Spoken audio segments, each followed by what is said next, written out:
the difference of us and our mentalities work perfectly. But everybody's wired different. Everybody's got fear, failure. The best have that, and there's nothing wrong with that. It's okay to internalize those feelings, but you can't let them paralyze you. And it's for me going into a game 7, I allowed myself to visualize what if we didn't win, leading up to the game, and then slowly as you get closer to the game, you allow yourself to kind of push the negative feelings aside, and you start to fill yourself up with all the great things that are going to happen and what you need to do to execute the game plan, and of course ultimately to seeing yourself holding the trophy.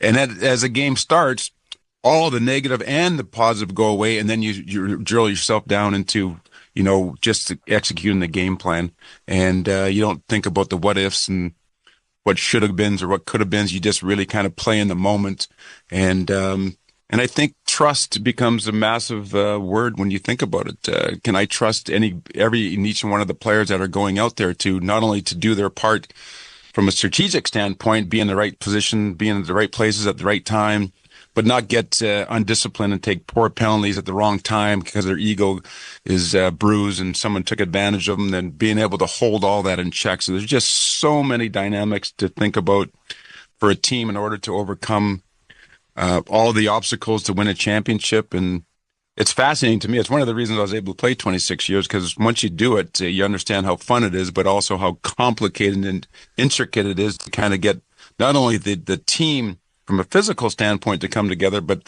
how a team comes together emotionally, mentally, and the spirituality around a team, and the respect that lives inside that locker room is incredible.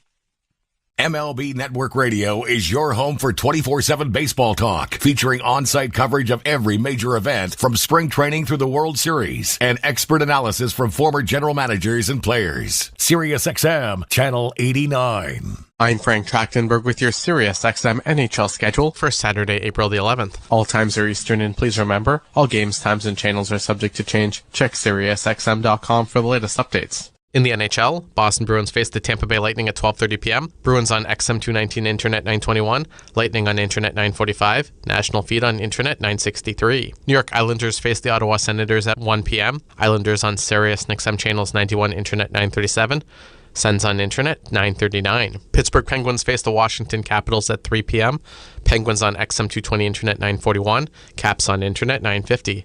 LA Kings take on the Edmonton Oilers at 4 p.m. Kings on Sirius and XM channels 91 Internet 932. Oilers on Internet 930. Chicago Blackhawks take on the St. Louis Blues at 5 p.m. Blackhawks on XM 221 Internet 925. Blues on Internet 944. Dallas Stars face the New York Rangers at 5 p.m. Stars on XM 223 Internet 928. Rangers on Internet 938. Detroit Red Wings host the New Jersey Devils at 5 p.m. Red Wings on XM 219 Internet 929. Devils on Internet 936. Nashville Predators host the Minnesota Wild at 5 p.m. Preds on XM 222 Internet 935. Wild on Internet 933. Utah Mammoth take on the Carolina Hurricanes at 5 p.m. Mammoth on XM 201 Internet 947. Hurricanes on Internet 924. Montreal Canadiens take on the Columbus Blue Jackets at 7 p.m. Canadiens on Sirius and XM channels 167 Internet 934. Blue Jackets on Internet 927. Seattle Kraken face the Calgary Flames at 7 p.m. Kraken on XM 202 Internet 943. Flames on Internet 923. Toronto Maple Leafs face the Florida Panthers at 7 p.m. Maple Leafs on Sirius and XM channels 91 Internet 946. Panthers on Internet 931. Winnipeg Jets face the Philadelphia Flyers at 7 p.m. Jets on XM 220 Internet 951. Flyers on Internet 940. Colorado Avalanche take on the Vegas Golden Knights at 8 p.m. Avs on XM 219 Internet 926. Knights on Internet 949. On the court and off, your home for the NBA is SiriusXM. Follow all the drama as your favorite team vies for it all. SiriusXM NBA Radio. SiriusXM 86. Tampa Bay Lightning head coach John Cooper stopped by for a morning skate with Gord Stellick and Scott Laughlin on SiriusXM NHL Network Radio on SiriusXM Channel 91 to talk the keys to his success over the years and the challenge of getting to the Stanley Cup Final 3 years in a row. John, I'm going to ask you to be a little bit self-analytical, and being in the business that you're in, and knowing how successful you've been, and what drives you and motivates you. What do you think has been the key to your success over the years? I mean, every league you've been in, you've won, you've had the staying power, and you've had all kinds of championship pedigree. If you say, hey, look, I'm still going strong, I'm still chasing another ring, what is it that keeps you going, and what is it in particular that you feel has made you as successful as you've been? I would say there's a couple things. Internally, it's the fire is still burning.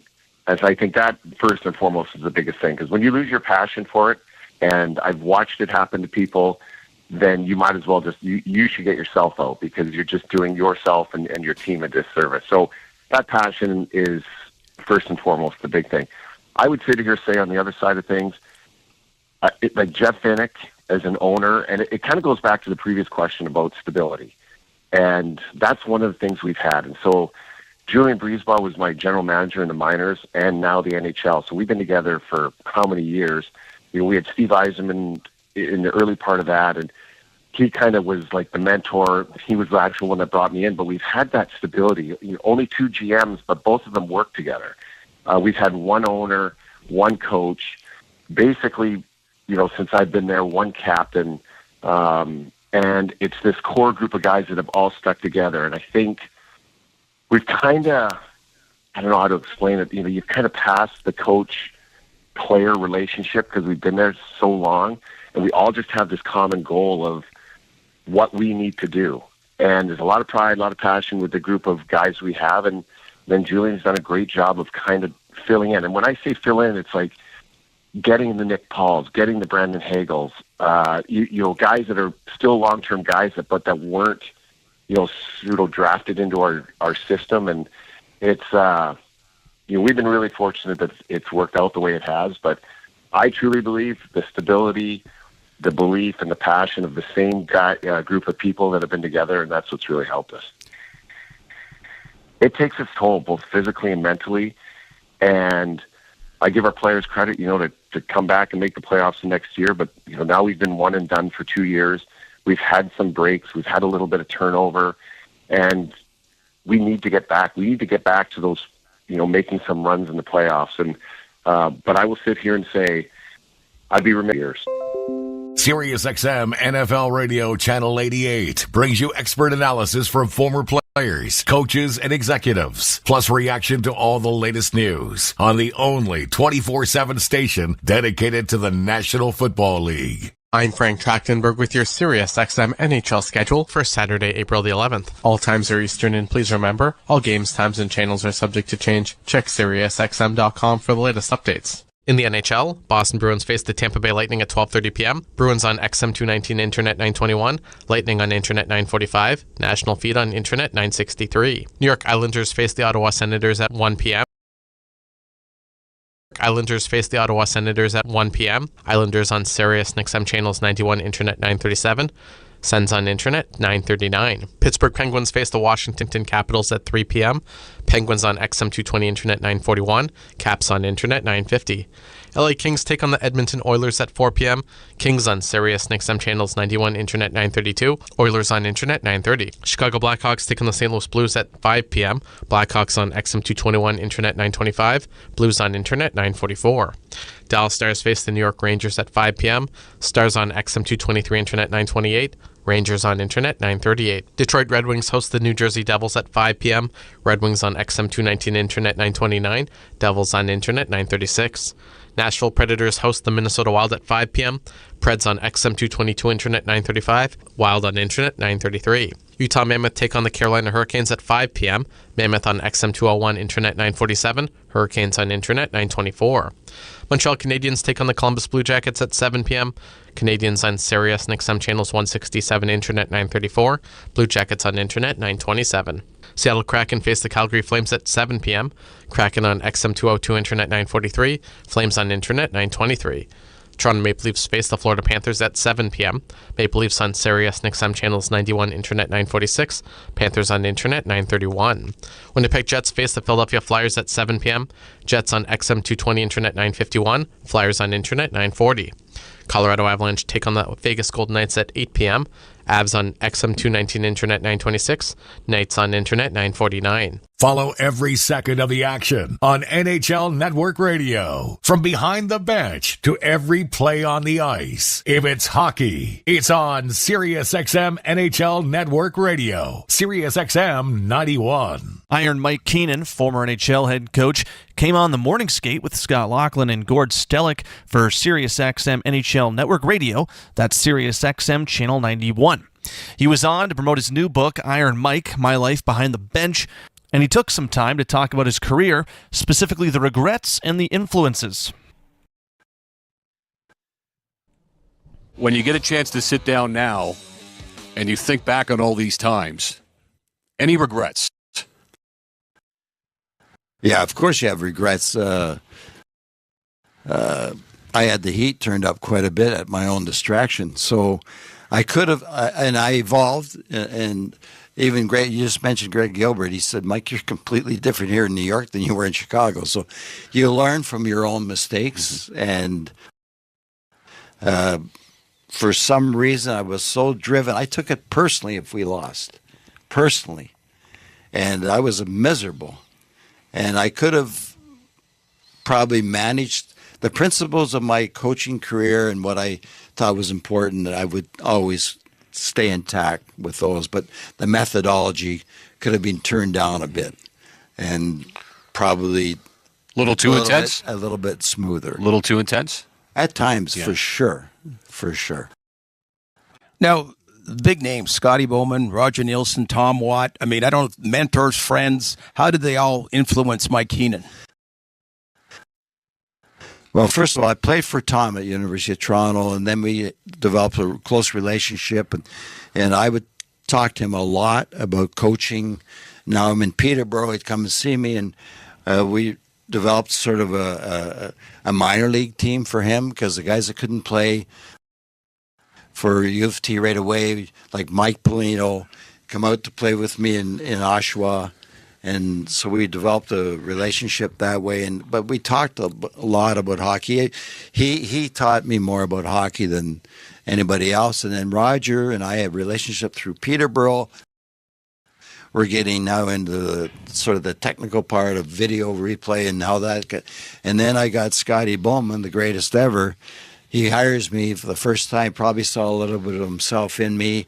And he's calling me in the middle of the night after every game. He drives home from Rochester, and at 2 or 3 in the morning, and I'm not exaggerating, sometimes an hour conversation in the middle of the night. Why did you put Bob Mongrain on the penalty killing at that time? Like, okay, Scotty. But he was just, and he would test me all the time, and I just give him a firm belief in what I thought was right, and he respected that. So it was interesting and then we became friends over the years. It was a real 3 guys that really influenced my career. That was Iron Mike Keenan, former NHL head coach and author of Iron Mike, My Life Behind the Bench. He was in conversation with Scott Laughlin and Gord Stellick for the Morning Skate on SiriusXM NHL Network Radio. That's SiriusXM Channel 91. Hear it all on demand. Your favorite shows, your favorite games. Don't miss a second of your favorite SiriusXM programming on demand with the SiriusXM app. Download it now for free. I'm Frank Trachtenberg with your SiriusXM NHL schedule for Saturday, April the 11th. All times are Eastern, and please remember, all games, times, and channels are subject to change. Check SiriusXM.com for the latest updates. In the NHL, Boston Bruins face the Tampa Bay Lightning at 12:30 p.m. Bruins on XM 219 Internet 921, Lightning on Internet 945, National Feed on Internet 963. New York Islanders face the Ottawa Senators at 1 p.m. Islanders on Sirius XM channels 91 Internet 937, Sens on Internet 939. Pittsburgh Penguins face the Washington Capitals at 3 p.m. Penguins on XM 220 Internet 941, Caps on Internet 950. LA Kings take on the Edmonton Oilers at 4 p.m. Kings on Sirius XM channels 91, Internet 932. Oilers on Internet 930. Chicago Blackhawks take on the St. Louis Blues at 5 p.m. Blackhawks on XM 221, Internet 925. Blues on Internet 944. Dallas Stars face the New York Rangers at 5 p.m. Stars on XM 223, Internet 928. Rangers on Internet 938. Detroit Red Wings host the New Jersey Devils at 5 p.m. Red Wings on XM 219, Internet 929. Devils on Internet 936. Nashville Predators host the Minnesota Wild at 5 p.m. Preds on XM 222, Internet 935. Wild on Internet 933. Utah Mammoth take on the Carolina Hurricanes at 5 p.m. Mammoth on XM 201, Internet 947. Hurricanes on Internet 924. Montreal Canadiens take on the Columbus Blue Jackets at 7 p.m. Canadiens on Sirius XM channels 167, Internet 934. Blue Jackets on Internet 927. Seattle Kraken face the Calgary Flames at 7 p.m.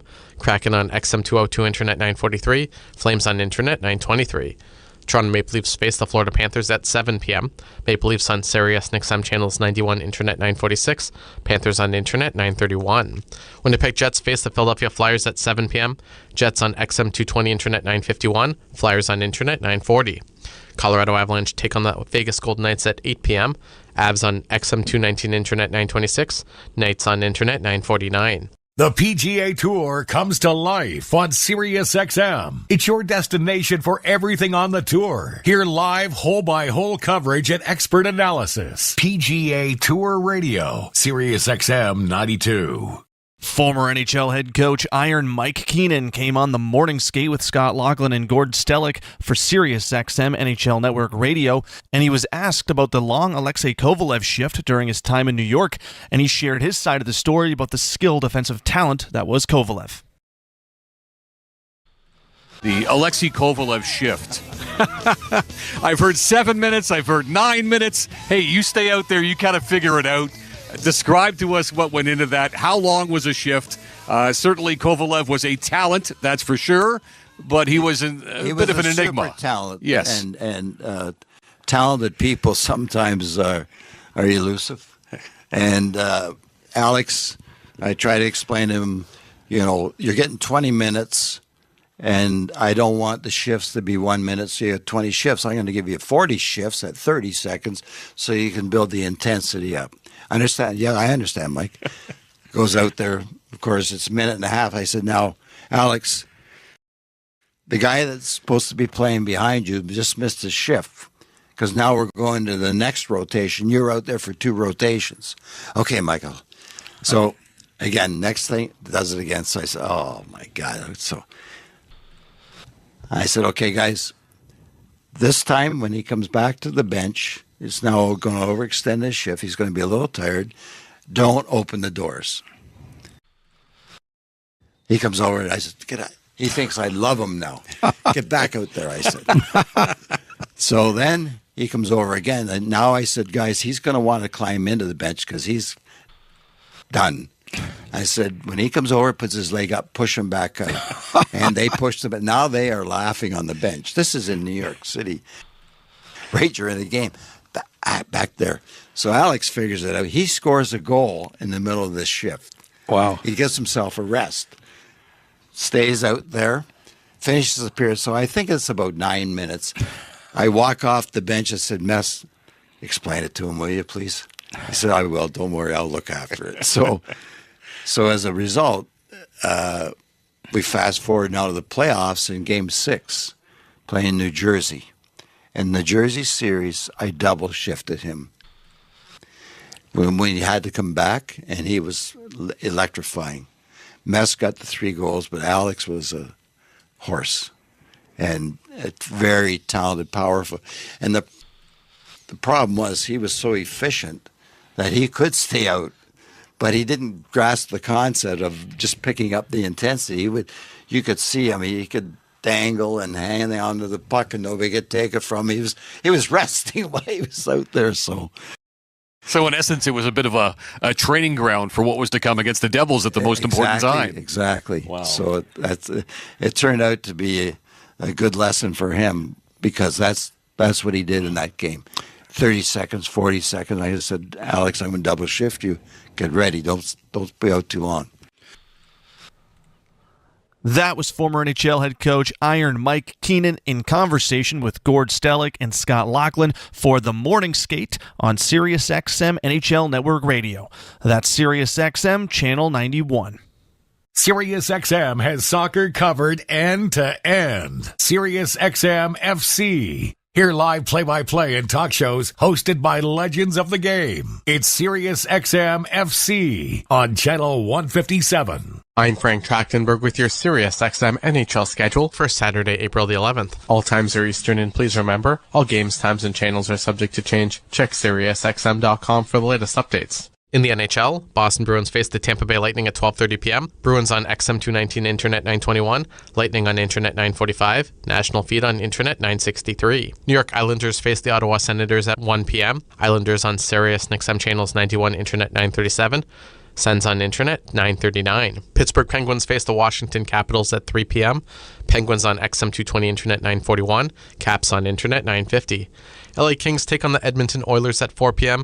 Kings on Sirius and XM channels 91 Internet 932. Oilers on Internet 930. Chicago Blackhawks take on the St. Louis Blues at 5 p.m. Blackhawks on XM221 Internet 925. Blues on Internet 944. Dallas Stars face the New York Rangers at 5 p.m. Stars on XM223 Internet 928. Rangers on Internet 938. Detroit Red Wings host the New Jersey Devils at 5 p.m. Red Wings on XM219 Internet 929. Devils on Internet 936. Nashville Predators host the Minnesota Wild at 5 p.m. Preds on XM222 Internet 935. Wild on Internet 933. Utah Mammoth take on the Carolina Hurricanes at 5 p.m. Mammoth on XM201 Internet 947. Hurricanes on Internet 924. Montreal Canadiens take on the Columbus Blue Jackets at 7 p.m. Canadiens on Sirius and XM channels 167 Internet 934. Blue Jackets on Internet 927. Seattle Kraken face the Calgary Flames at 7 p.m. Kraken on XM202 Internet 943. Flames on Internet 923. Toronto Maple Leafs face the Florida Panthers at 7 p.m. Maple Leafs on Sirius and XM channels 91 Internet 946. Panthers on Internet 931. Winnipeg Jets face the Philadelphia Flyers at 7 p.m. Jets on XM220 Internet 951. Flyers on Internet 940. Colorado Avalanche take on the Vegas Golden Knights at 8 p.m. Avs on XM219 Internet 926.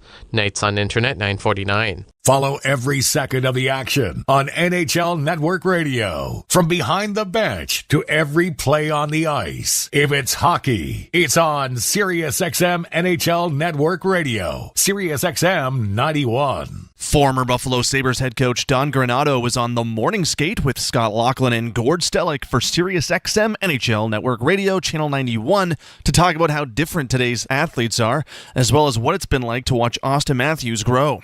It's really a switch in the last 10 years. The first birth year I had at the national team program was 95 birth year. So it was JT Compher, Tyler Mott, that group. You have them for 2 years, so the next birth year coming in was the 97s, which was prolific. It was Austin Matthews and Matthew Tkachuk and McAvoy and Hanifin, Werenski. And I remember talking to the coaches back then that this birth year is way different than the 95 birth year. And this summer, ironically, I picked up a book that titled The Anxious Generation. And I thought it was very well documented, and the author used the iPhone. And the iPhone came out in 2008 or 6, somewhere in that range. But social media didn't hit hard on the iPhone where you could rate a kid's looks if you're a high school student. And so judging other people on a social media app on the iPhone was about 2013. And so now you think about all these kids going to high school, and we never had this. They can be made fun of on social media. They don't even know it, and they're walking out of a classroom and people are laughing. Yeah. So it's a different world we all live in because we're all criticized and compared to more and faster. And with that, you need to balance that with support. And I think, lots of coaches that have gone that I watch around the league in the NHL, there's a lot of great coaches and a lot of good young coaches that are really good at that. The X's and O's, I say to people, are easy now. When the X's and O's are a very simple part of hockey. It's connecting with people and getting people motivated and excited. And that's changed dramatically. X's and O's became big when video hit the computer. You could watch 100 or 1,000 forechecks over and over and over and say, okay, these are the key components on a forecheck. And so, you didn't have to be in the NHL to become better at that. So that's the easy part. I just can't imagine doing this or that I did it. I called Brian Matthews one time in Austin's U17 year. And I said, Brian, I said, do you have any idea how good your son is? And his reply was no. Like, what are you talking about? Why are you, what is this conversation? And I had to explain to him, and I said, I think this is what's going to happen to Austin. I said, you honestly have to prepare for your life to become very chaotic and crazy. And lo and behold, he gets drafted in Toronto instead of, some different market. And we know how crazy it can be here. Oh, yeah. But and then the last thing I'll say on it is I remember leading up to the draft, lots of people said, can he handle Toronto? And I thought, absolutely, no problem. And the biggest thing for me is when a young player comes in the league, and we talked about earlier, if they're a -2 or -3 and they have a really tough night, you get to know how they're going to respond. And some that breaks their confidence, and maybe they need to stay AHL. You got to get them out of the pressure. But Austin was so good that if that happened, and when it's happened in his career, it doesn't hurt his confidence. He knows that he's in that category of player that I know I can redeem myself just get me to the next game now. And they can do, the best players can do that. And that's a different echelon of player at the NHL level that can do that. So if you look at the top players in the NHL, their confidence is not going to break. The guys right under that, they have a bad night. They may not want that next game. SiriusXM Fantasy Sports Radio is the place for expert advice, strategy, and information for the best fantasy sports analysis to win your league. Plus, hear pick-by-pick coverage of live drafts and interviews with top players, coaches, and team executives on SiriusXM 87. I'm Frank Track. You will often just chip it over to the other side behind the net. He was already there. Right? Well, I feel like for me, if you're talking about rules, if you're in space, like Susie stole that puck, he was in space. Like, he didn't really have pressure on him. Like, he stole it and he had that moment of space, which is not long. But if you're in space below the goal line, to me, your first look should be inside, in front, right? And that's, so if you're talking about rules, Susie respected the rules. And my guess is Slav understands the rule that's going to be Susie's first look. So he goes there with nothing guaranteed. So I guess, yeah, we respected the rules. Secondly, just everyone sees what Lane does with the puck. Everyone sees what he does in the offensive zone. I think there's a widely misconception of his game defensively that he still gets tagged with because he's so small. Where have you seen his greatest development defensively and some of the actions that he can uniquely do that other bigger guys would not be able to do that make him so effective? I think it's his anticipation and reads, because I feel he's always competed, but now he's and I don't know, he's such an offensive guy that he probably makes great read defensively, but just by reverse engineering it. And I feel like the best players do that. So I feel like probably having a reverse engineering mind, he's taking the most likely next option because he reads it fast, because he understands it on the other side of the puck. So I would say his anticipation. Salut Martin, j'avais une autre question, mais juste pour finir sur Demidov, on parle beaucoup, quand un joueur européen arrive comme ça, on parle beaucoup de l'adaptation. Un an plus tard, quand tu lui parles, est-ce qu'il y a encore des traces du gars qui a joué en Europe dans sa compréhension du jeu, de l'espace? Est-ce que tu sens qu'il y a encore un restant de ça qui est là? Je veux pas qu'il perd ça. J'essaie pas d'y enlever ça. Quand tu parles de joueurs européens, tu penses à quoi? Tu penses-tu au côté défensif ou tu penses-tu au côté offensif? Je pense à l'espace. C'est exactement ça. Je veux pas enlever ses lectures dans l'espace. Je pense à l'adaptation pour ces joueurs-là, c'est jouer plus sans la rondelle, offensivement et défensivement. Quand tu joues défensivement, tu n'as pas la rondelle. L'adaptation est plus sans la rondelle, des deux bords de la glace. Fait que les joueurs européens, ils arrivent toujours avec beaucoup de très talentueux avec la rondelle dans l'espace. Puis je veux pas y enlever ça. Moi, c'est pas comme si qu'ils connaissaient rien là, sans la rondelle. On a travaillé beaucoup sur des choses sans la rondelle. Puis offensivement, quand tu es à bonne place sans la rondelle, tu vas avoir la rondelle plus. Quand tu vas avoir la rondelle plus, mais Demi est capable d'aller chier de l'espace. Puis là, c'est ça qui fait ces choses européennes. Fait qu'on y enlève pas ça.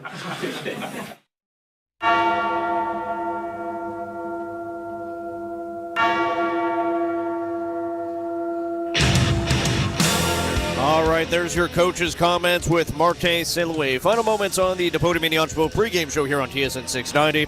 Columbus Blue Jackets and Montreal Canadiens coming up. Your starting lineup For the Montreal Canadiens, they're going with the line of Kirby Dach, Alex Newhook, and Philippe Danault. As a bit of a curveball being thrown once again by head coach Martin St. Louis. Lane Hudson will be on the back end with Jaden Struble, Jakub Dobeš in goal, Gallagher, Gouli, and Bolduc are your healthy scratches. The Columbus Blue Jackets go with Charlie Coyle, Connor Garland, and Cole Sillinger up front, Ivan Provorov, and Eric Goodbranson on the blue line, Jet Graves in goal. It's time for bold predictions. I'm Mitch Gullo with Peter Vrionis. Peter, what do you got? I was mulling this over a little bit, and I heard Martin St. Louis be asked about Ivan Demidov. I didn't think he was all that great last game against the Tampa Bay Lightning, and the playoffs are approaching. I want to see what he's got in a playoff environment. Give me a 2-point night, a multi-point night for Ivan Demidov. All right, well, maybe this goes hand in hand with my bold prediction, Peter, because Oliver Kapanen slated to play on line 2 with Texier and Demidov tonight, so I'm going to go Kapanen with 2 goals, back with his buddy Ivan Demidov. That's it for bold predictions and the pregame show. Coming up next, the voices you're going to hear: Victor Finley and John Goyens, live play-by-play action. It's the Canadiens versus the Blue Jackets next on TSN 690.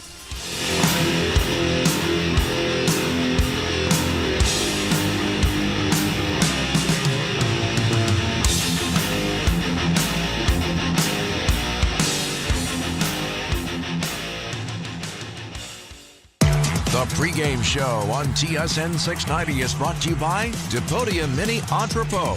They shoot, we store. Try 4 weeks free today. Visit Depodium.com. You're listening to the home of sports in Montreal. TSN 690, CKGM, and iHeart Radio Station.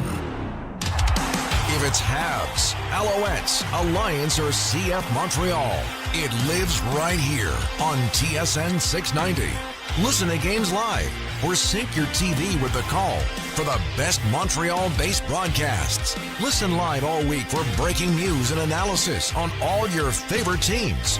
Montreal's home for sports on the air, on the iHeartRadio app, and online is TSN 690. Canadians hockey is presented by Essor Insurance. You deserve the best broker there is. Essor Insurance, official damage insurance partner of the Montreal Canadiens. Enjoy the game.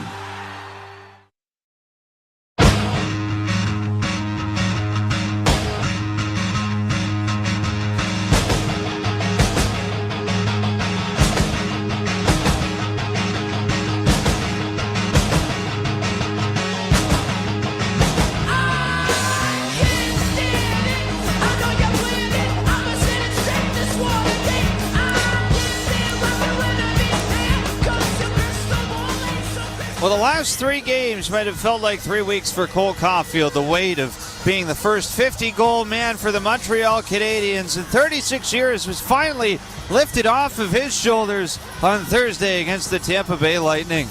With his 29th go-ahead goal of the season, Cole Caulfield provided the spark for Montreal in what turned into an narrow 2-1 victory thanks to Slafkovsky's 30th of the season to leapfrog the Tampa Bay Lightning in the Atlantic Division standings.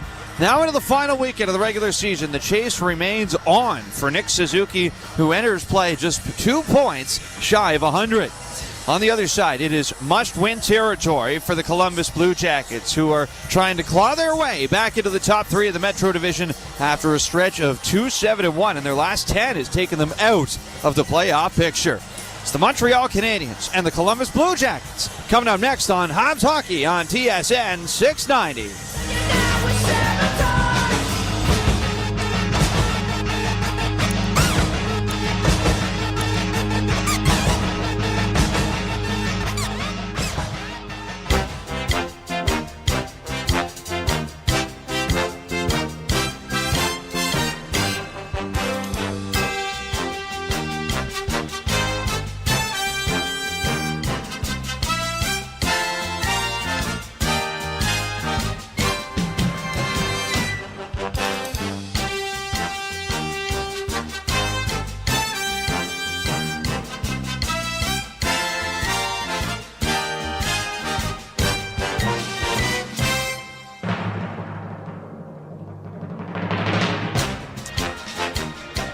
Good evening, ladies and gentlemen, and welcome into the Bell Center for the final time in the 2025-26 regular season.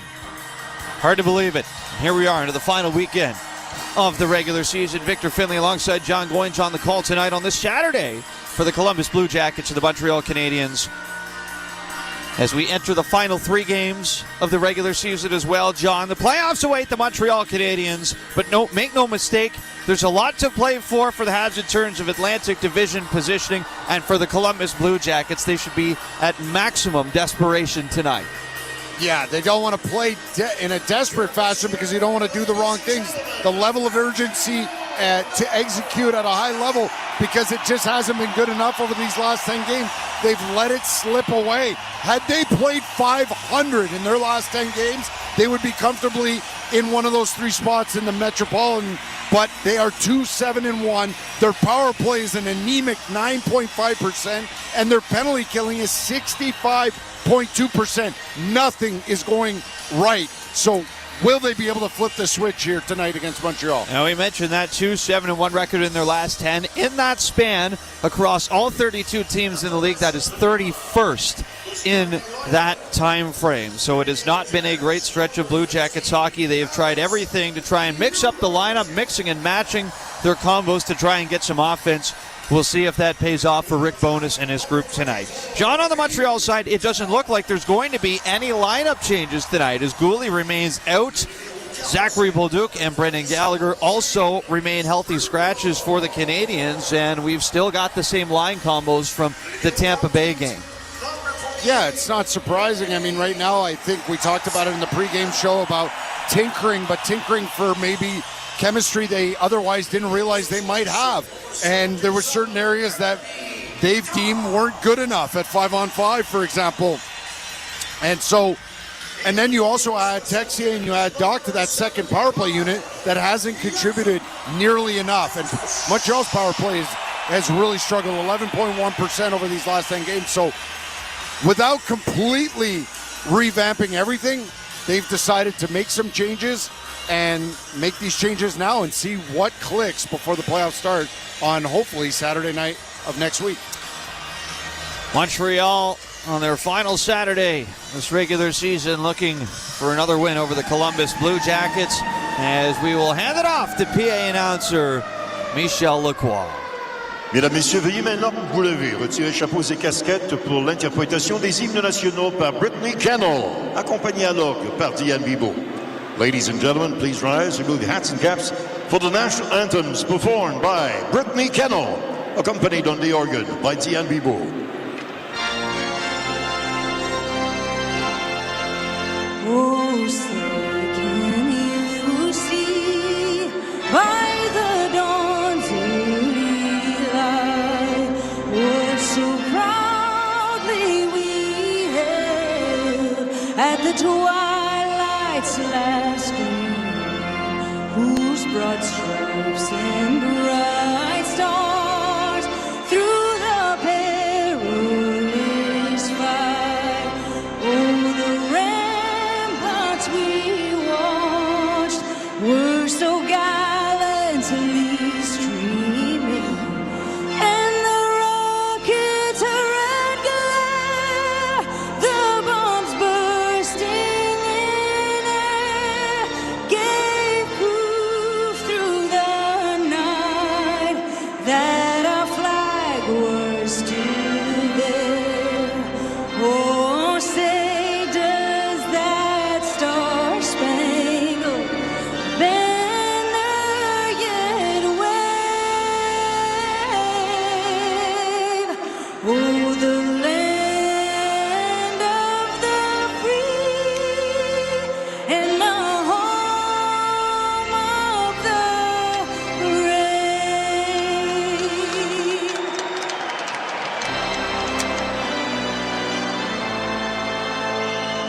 Oh, Canada, terre de nos aïeux, ton front est saint de Florent d'Orient,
Montreal and Columbus for the third of 3 meetings this regular season. Habs with a record of 46, 22, and 10. And the Columbus Blue Jackets with a record of 39, 28, and 12 entering play tonight. 90 points, 5th in the Metro. They're trying to catch the Philadelphia Flyers at 92. As we get you introduced to the starting netminders, beginning with Jet Greaves on the Blue Jackets. He's been very solid for them all year, but he's got just 1 win in his last 6 starts with a .298 goals against and an .898 save percentage in that time span.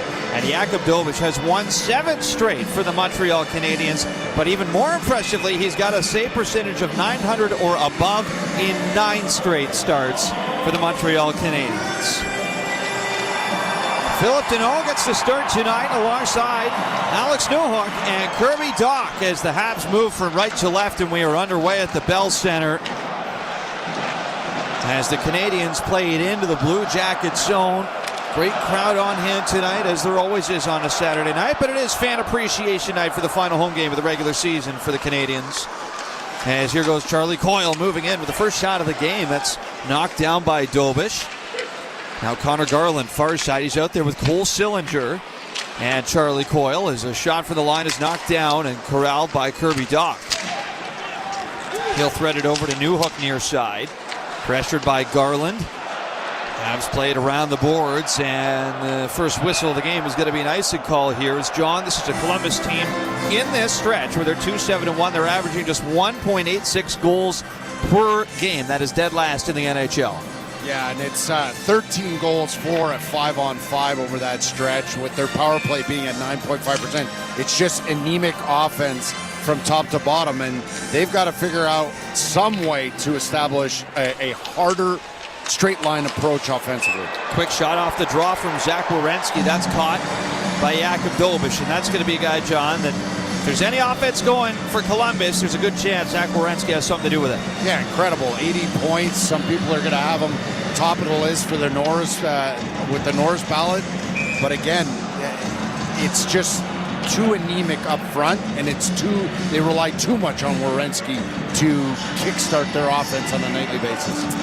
80 points on the nose. That's 4th most ever in a single season by a Blue Jacket. Artemi Panarin has the franchise record with 87 points. As the Habs will face off blocker side in their own zone here on Dobeš. It's Jake Evans in against Danton Heinen, and the Jackets win it and get another quick shot away. That's stopped by Dobeš. Now maybe the recipe here for Columbus tonight is a lot of pucks to the net. That's already 3 shots in the first minute. As Zach Werenski takes it back into his own zone, feeds it ahead for Heinen. He'll snap it in from center. Comes around for Mason Marchment. Back behind the Montreal net. Jenner to the line. Another shot loose in front. They score! Boone Jenner cleans up the rebound in front on Dobeš.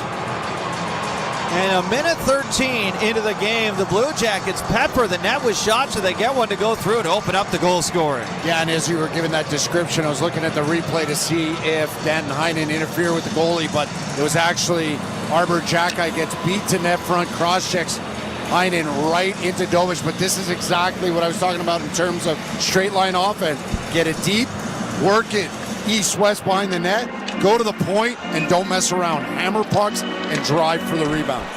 12th of the year for Boone Jenner, the captain, who is first in all-time Columbus Blue Jacket games played, playing his 806th tonight with the franchise. And that's a dream start for the Blue Jackets, as here they come with Provorov. Fantilli through the middle. Another chance in front for Isak Lundestrom. That's turned away by Dobeš. What a start here for Columbus as the Canadiens finally get in over the Blue Jacket blue line. They don't stay in the offensive zone for long, though. It's Provorov back the other way. They'll thread it into the Montreal zone. Puck goes behind Dobeš's net for Kirill Marchenko. And knocked off the puck. There's going to be a penalty here on Mike Matheson. Just about 2 minutes into the first period. It's 1-0 Blue Jackets, already 6-0 in shots, and they're going to get their first power play of the game. Matheson goes off for holding. Habs penalty kill is presented by Popeyes Quebec. Yeah, he tried to get inside on Marchenko. Marchenko big, skilled player. Had a bit of a slow start to the season. He's under 30 goals, which is a bit surprising after the season he had last year. But I think part of that also is the chemistry he had with Voronkov. And Voronkov's missed a decent amount of the season this year. And that's also hasn't helped their lack of offense. So it is a Montreal faceoff win to start this kill. They get the puck to center. John, as you mentioned, this has been an anemic power play for the Columbus Blue Jackets in their last 10 games, operating at 9%. Here comes Kirill Marchenko, right side, swings it across, goes all the way around for Zach Werenski. Down low to Marchenko. Out in front, tries a shot. Dobish makes the save. Rebound picked up by Werenski. Cross ice for Mason Marchment. Right side. Moves it over, and Marchenko fanned on the shot. Around to Marchment. Back in front. There's Charlie Coyle with a chance. And a toe save made by Dobish. Now Werenski. Passes over to Fantilli. Hands off to Marchenko, far side. Down low to Coyle. Back in front, can't connect. Dobson in the way, and Lane Hutson will hoist it off the boards and out. Two really good looks by Columbus here. Big saves by Dobish. 51 seconds to go in the Columbus man advantage. Here's Kent Johnson to center. He was a scratch last time these two teams met as Monahan carries in deep. From behind the net, he'll pass off to Denton Matejchuk. Up top, tries a shot, blocked by Struble. Rebound, Provorov with a try. That one might have gone off the mask of Dobish and ends up on the near side out to center. Here goes Josh Anderson moving in over the Blue Jacket line. All by himself in the far corner. He's stick checked by Monahan. And Columbus with Connor Garland will take it up to center. 15 seconds to go in the power play. Kent Johnson crossing the line. Played into the far corner. Jack-Eye there to fish it free, and he's going to fire that around the boards. That'll do it for the first power play tonight for the Blue Jackets. They're going to be 0 for 1. And those are some important reps for Struble and Jack-Eye to get out on the PK together, because Matheson, who usually plays a full 2 minutes on the PK, was in the box. 15:52 to go in our first period. 1-0 Columbus. Shots 9-0. As the Blue Jackets start ahead to center. Little difficulty on the far side for Zach Werenski. Lost his footing. And here goes Kapanen. Off for Demidov. And a good poke check by Werenski. Knocks it loose. Now Texier. Far corner to the line. There's a sharp move by Lane Hutson. Far side wing. Feeds it up top for Jack-Eye with a low shot. Now it's stopped in front. And cleared to center. Hutson floats it back right to Kapanen. Good pass, finds Demidov over to Texier. Shot not shouldered away by Jet Greaves. As Columbus settle it down with Dante Fabro. So first shot of the night for Montreal. It's a pretty good look. And here they go again. Caulfield moves in. Off to Slafkovsky. Fired that one off the goal post. And Columbus back the other way with Marchenko. Moving into the Montreal zone. Drops off. Fantilli lost the handle on it. Here go the Habs now to center with numbers.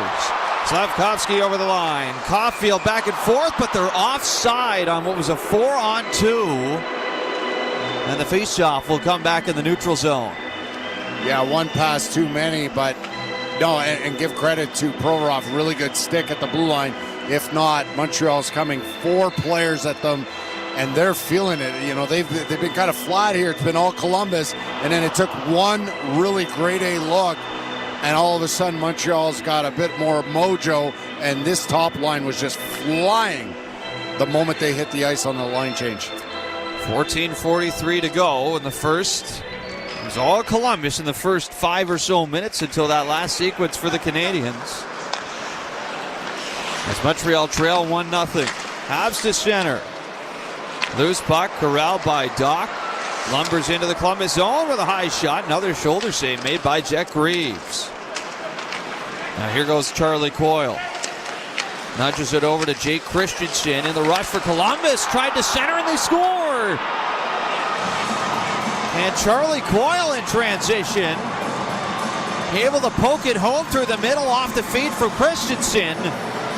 and it's 2-0 for Columbus. Executed really well by Columbus. So Coyle goes to the middle of the ice. But he bypasses his first pass option and kicks it all the way out. So now this is where the confusion happens.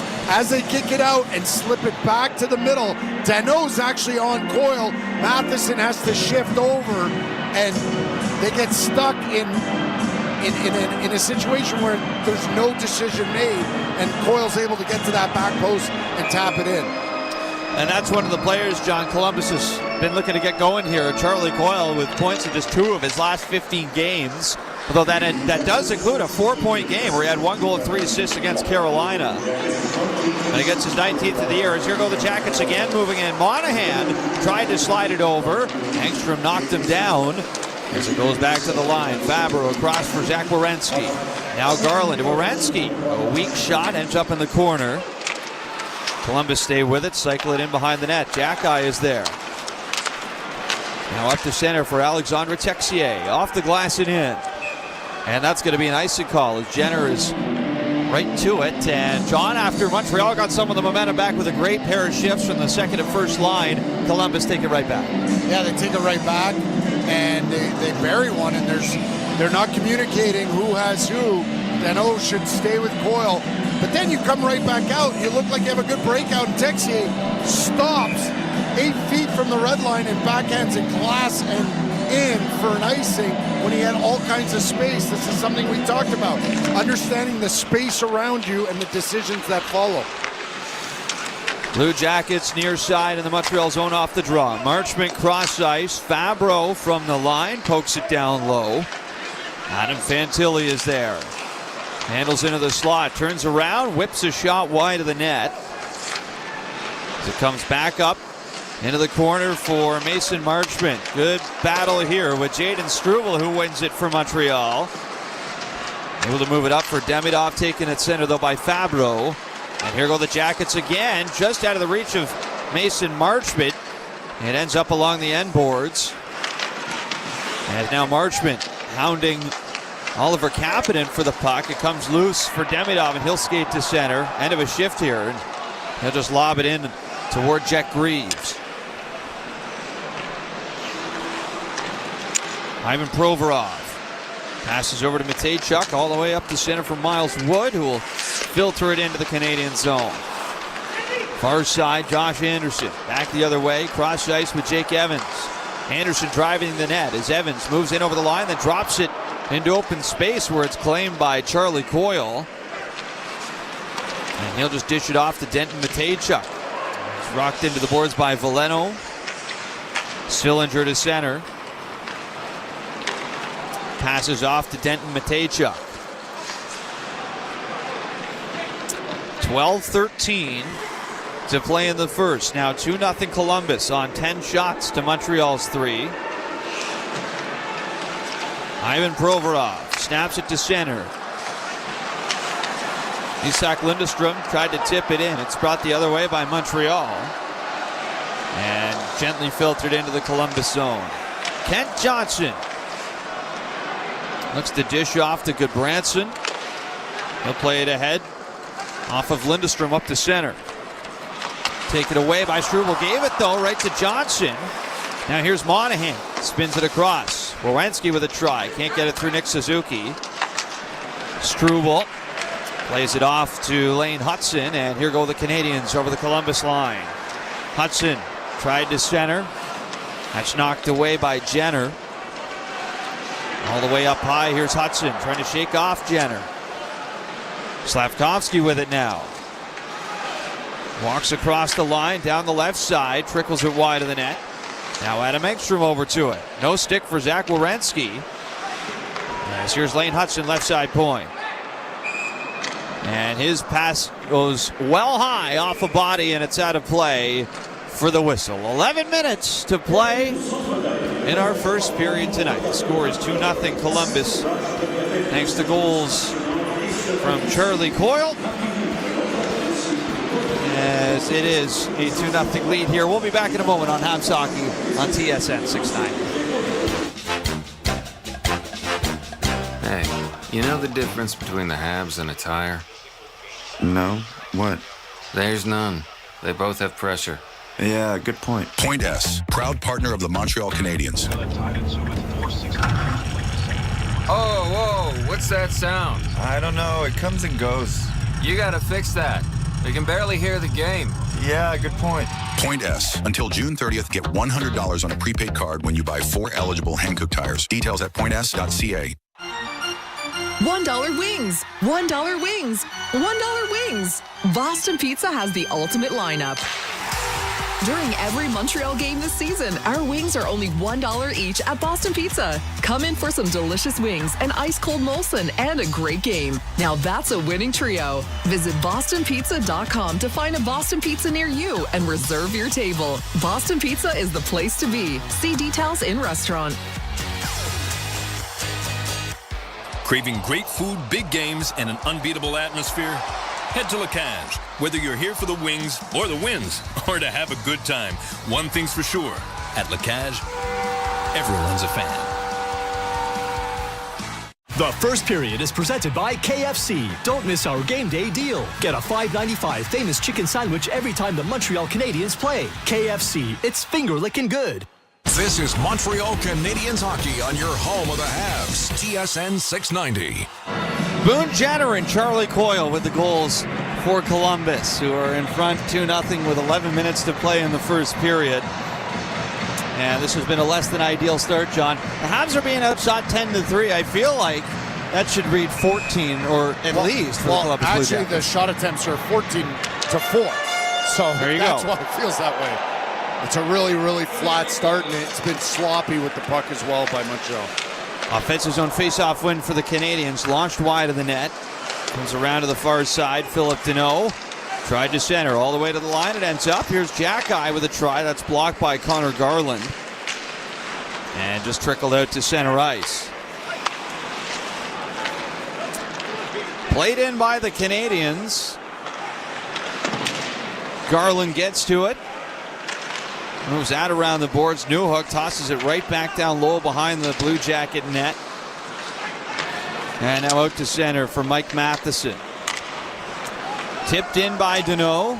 Blue Jackets will rearrange in their own zone as Ivan Provorov begins the breakout with a pass for Fabro. Down the right side, running in is Danton Heinen. In behind the net with Mike Matheson. Loose puck near side for Marchment to the line. Fabro's shot stopped by Dovish. Rebound spilled out in front, but it's picked up by Dobson as Jenner got into it with Mike Matheson in front of the Montreal net, and Matheson is not pleased with that. Yeah, he had a stick hacked out of his hands by Jenner behind the net. Texier down low in the Blue Jacket zone. Right along the boards, trying to get free from Zach Werenski. He'll dish it off to Struble. Now Demidov looking back into the slot. That got away from him. Comes out to center where Jaden Struble backs up all the way for it. Boone Jenner moving into the Montreal net. Tries a shot off the forehand. That trickles wide. As it's settled down by Struble. 9:13 to go in the first. Here go the Habs to center. Suzuki with speed. Moves in over the blue line. Off to Caulfield. Handcuffed him a bit with a pass into his feet. And the Blue Jackets chop it out to center. Suzuki right back in over the line. Knocked away by Marchenko. Now Provorov just flips it out to center. Habs try and move it around quickly. In front of their own bench, though, it's corralled by Fantilli. His pass is broken up by Hudson. Habs to center. Pass misses Slavkovsky. And that'll be an icy call with 8:34 remaining in this period. Yeah, again, even the first line here over their last couple of shifts haven't been able to connect. We saw Suzuki absolutely flying. Climbs to the middle, and he goes to set up Caulfield, and Caulfield opens up for a one-timer. Passing his skates. Everything's just off by, a couple inches. Guys are getting frustrated with not getting certain calls. They just got to take a deep breath here and get back to what they do on a nightly basis, which is manage the puck and play with a lot of details and intensity. Canadians bursting ahead to center. It's Lane Hudson right off the D-zone faceoff. All the way into Blue Jacket territory. Kent Johnson on the puck. Rolls it around for Miles Wood. Puck comes out to center where it's picked up by the Canadians and brought in by Lane Hudson. Side of the net. Evans centers. Scores! Josh Anderson.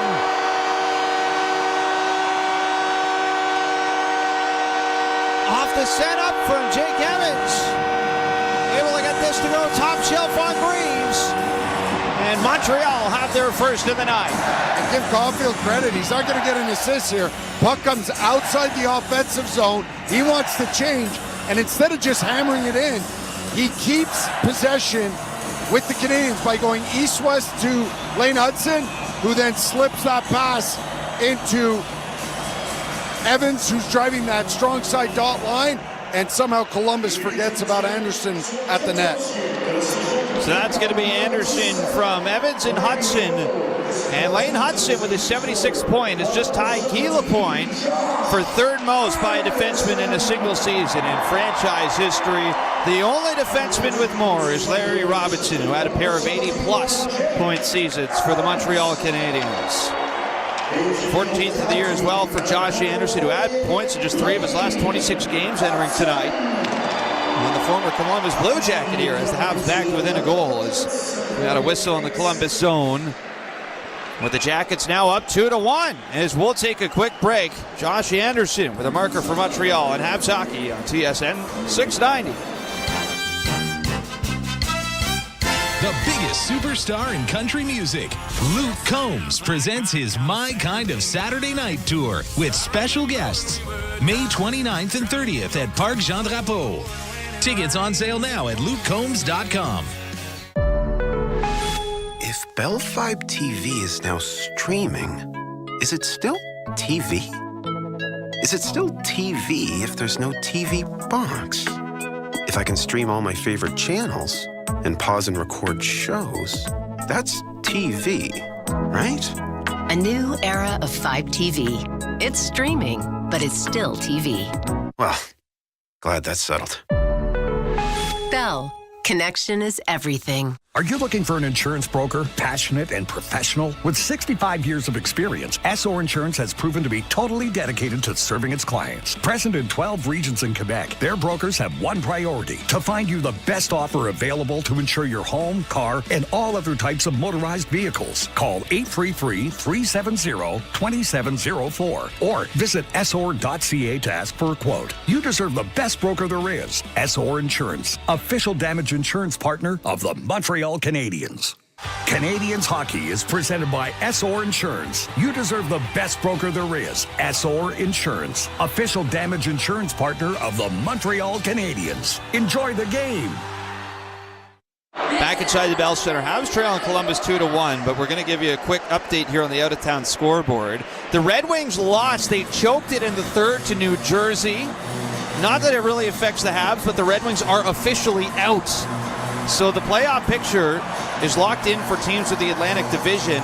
The Metro is a totally different story. There's one spot up for grabs, third place in the division, and there are 4 teams, including tonight's opponent, Columbus, all in the mix. The NHL season is about 27 weeks, 28 weeks. I'm just going to guess here. It seems like they were in a playoff spot for like 20 of those weeks or 18 of those weeks, and it just slipped away. Detroit, we're talking about. Yes, yeah. Detroit. Yeah, well, they were leading the division when they beat Montreal here in January and shut them out 4-0 on a Saturday. So here come the Blue Jackets to center. Once again, though, it's another month of March that's killed Detroit's season. As Denton Matejchuk carries in on the right side, tried to center, got that over for Danton Heinen, who put it off the outside of the net. Canadians play it all the way out through center ice and close to an icing, but not quite. As Ivan Provorov is harassed by Kirby Dach. Puck rolls into the far side corner for Columbus.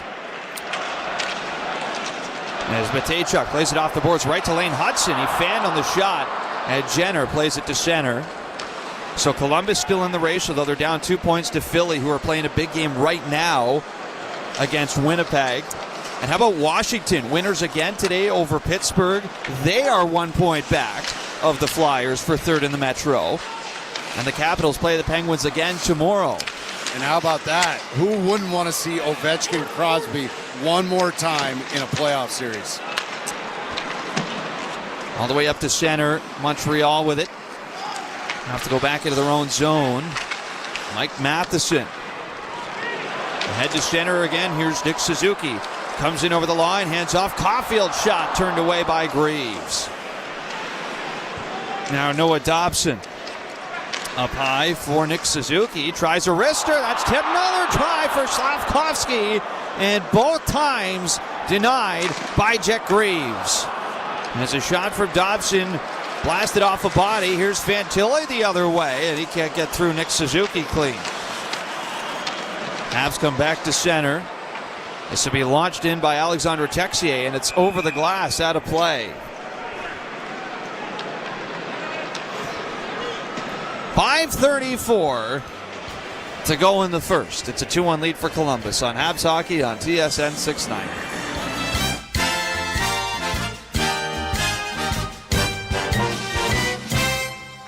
There's nothing like hockey night in Montreal. See the Habs live at the Bell Center and be part of the NHL's most electric atmosphere. Buy your tickets today. Hey fans, this is Josh Anderson. Get your tickets now at Canadians.com/tickets.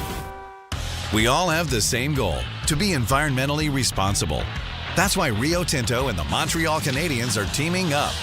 We're replacing 1.5 million single-use plastic cups at the Bell Center with cups made with infinitely recyclable aluminum from Quebec. And the low-carbon aluminum we use for the cups is made by Rio Tinto right here in Quebec. It's a sustainability slapshot. To learn more, go to riotinto.com. Craving great food, big games, and an unbeatable atmosphere? Head to La Cage. Whether you're here for the wings or the wins, or to have a good time, one thing's for sure. At La Cage, everyone's a fan. For 60 years, Delmar has delivered excellence. Strikes, delays, tariffs, challenge accepted. With global reach, smart tech, and supply chain mavens, Delmar's proactive approach ensures your cargo keeps moving. DelmarCargo.com. Logistics made simple. Canadians Hockey is presented by Essor Insurance. You deserve the best broker there is. Essor Insurance, official damage insurance partner of the Montreal Canadiens. Enjoy the game.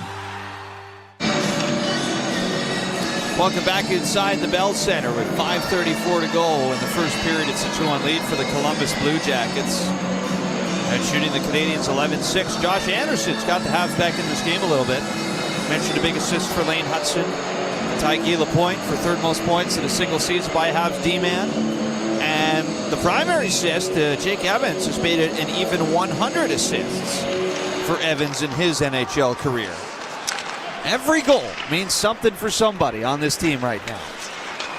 As the Canadiens bounce it around at center ice, Oliver Kapanen gets to it and gives it right to Connor Garland on Columbus. As the Blue Jackets backhanded in from center. Near side corner, Canadiens on it. Struble lifts that up to neutral territory. Jake Christensen gloves it down. Taken away, though, by Lane Hudson. He'll clamber in over the line. Tried to center it, and it's put just wide by Ivan Demidov. Now Hudson's knocked off the puck. Oh, they're going to call this on Eric Branson. He's going to get the gate for cross-checking.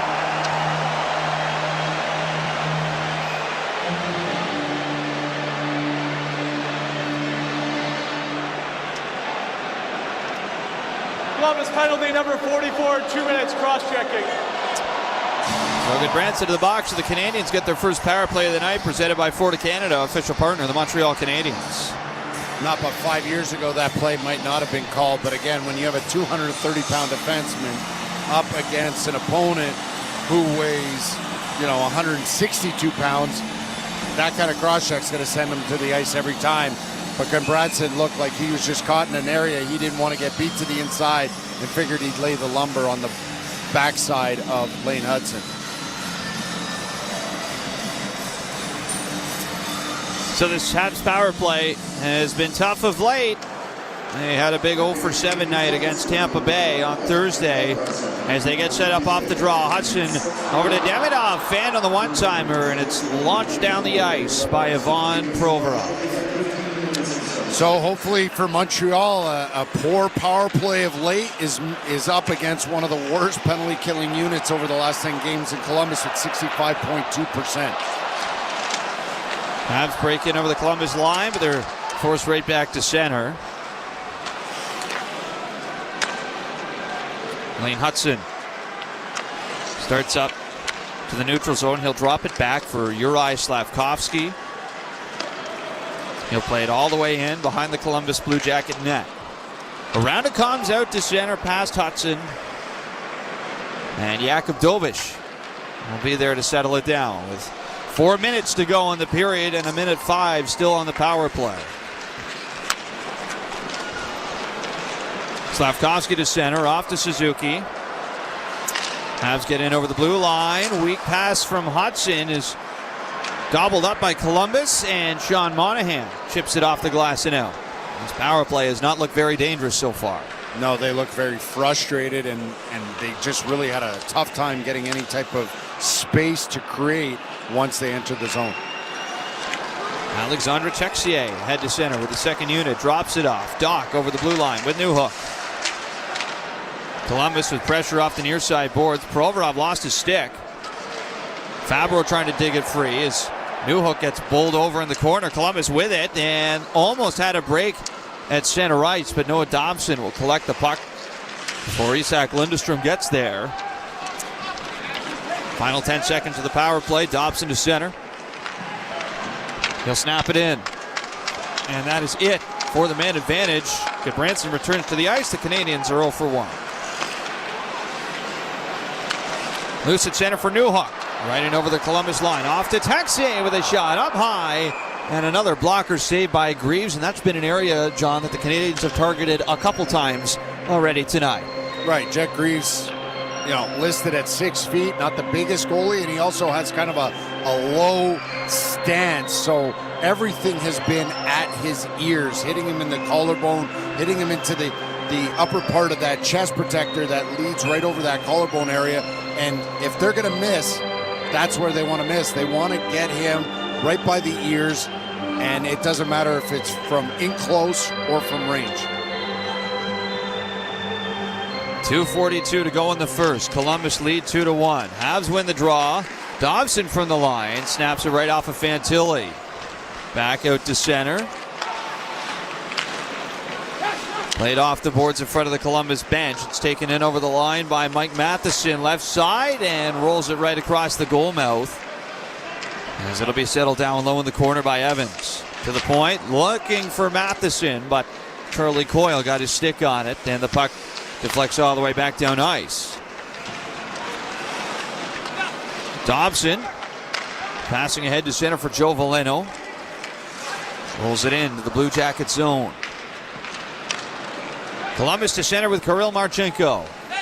Right side, tries a shot. Pad save made by Dobish. Comes over to Isak Lindstrom. Now behind the net, Marchenko to the line. Matejchuk fires a drive. That's stopped in front. And the Canadiens with Joe Veleno able to escort the puck out to center. Now Columbus changing up their line. With Ivan Provorov starting ahead slowly to center. Now Matejchuk wrists it in. Stopped behind the net by Dobish. Played all the way around. Comes over to Nick Suzuki. He'll hand off to Struble. And he'll play it in from center. Stopped behind the net by Greaves. Now launched to center ice by Dante Fabro. As Cole Caulfield's on it, blew a tire. Puck goes back though for Lane Hutson. Hands off to Struble. Final minute in this first period. 2-1 Columbus lead. Habs completing a line change here as Philip Deneau gets onto the ice with Kirby Dach and Alex Newhook. Adam Engstrom to center. Snaps it down ice. No icing here as Zach Werenski picks it up. Bounced off the boards to center. Retrieved by Jackeye. Now Adam Engstrom looks to play it in. It's cut off though along the boards, and Cole Sillinger comes away with it. Rolls that right past Charlie Coyle, and that's going to be an icing call on Columbus with 25.5 seconds to play in the first. Yeah, Montreal's transition is inexistent right now. When they've had a little bit of time and space, they haven't managed the puck very well. And then when Columbus is able to establish their neutral zone forecheck, Montreal just seems like they're overthinking instead of maybe just going north, tipping it in, and maybe establishing a forecheck. Columbus win the D-zone draw. And Fabro is going to lob it to center. Newhook picks it up, charges right back in with Kirby Dach. Little backhander side of the net. Newhook tried to tip it in front for Deneau. Back to the line, it goes for Adam Engstrom.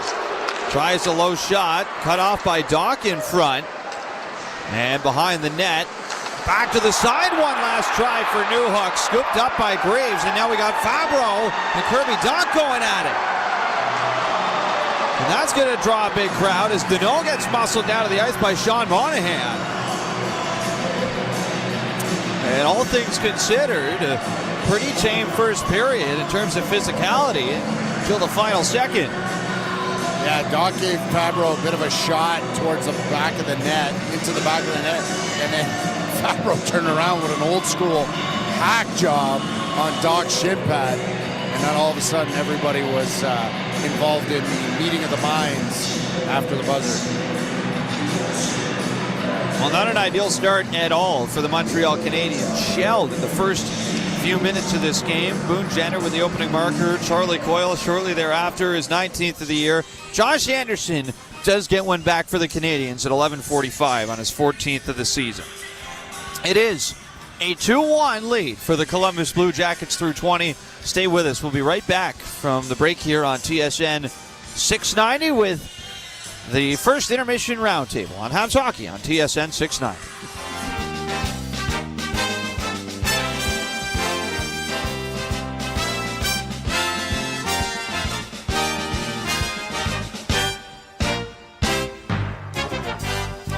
Get everything you want in sports radio with Mitch Melnick, host of Melnick in the Afternoon. Information, entertainment, and insight only 50 years in radio can give you. Along with John Still and Lucas Scott, Mitch sets the standard in sports radio that cannot be duplicated. Melnick in the Afternoon, weekdays starting at 2 on TSN 690. Also available as a podcast on the free iHeartRadio app. I've always wondered what kind of tires they put on the Zamboni. I bet they're not summer tires. Maybe all season? I doubt it. Yeah, good point. Point S, proud partner of the Montreal Canadiens. Jeez, feels like the Habs are always on the road. I hope they have good tires. They fly.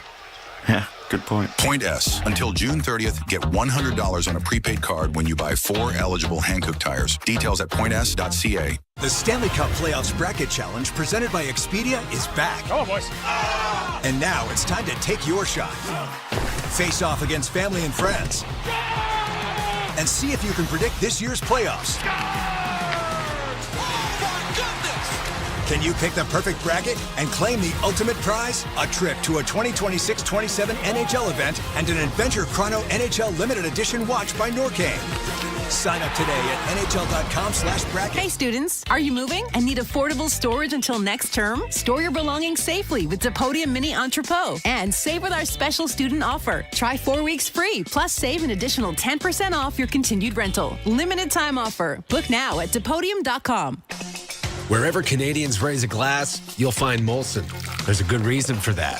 When you've been in Canada for over 230 years, you get around. In the cups and fridges of Canadians, generation after generation, Molson has a beer for everyone. So raise a glass, or cup, or whatever you pour your Molson in. Because it doesn't matter what it's in, it matters where it's from. Canadian, Export, Ultra, Excel, Molson. Everyone in. Must be legal drinking age. Craving great food, big games, and an unbeatable atmosphere? Head to La Cage. Whether you're here for the wings or the wins, or to have a good time, one thing's for sure. At La Cage, everyone's a fan. Are you looking for a damage insurance broker that specializes in commercial insurance? There is only one name, Essor Insurance. Present in 12 regions in Quebec, Essor Insurance brokers are the perfect advisors for you. With more than 65 years experience, Essor Insurance is proud of its team of brokers who stand out for their ability to select the best products for your business. Call 833-370-2704 or visit Essor.ca to ask for a quote. You deserve the best broker there is. Essor Insurance, official damage insurance partner of the Montreal Canadiens. The first intermission is brought to you by Wegovy. Ask your doctor for Wegovy by name and visit wegovy.ca for savings. Some exclusions may apply.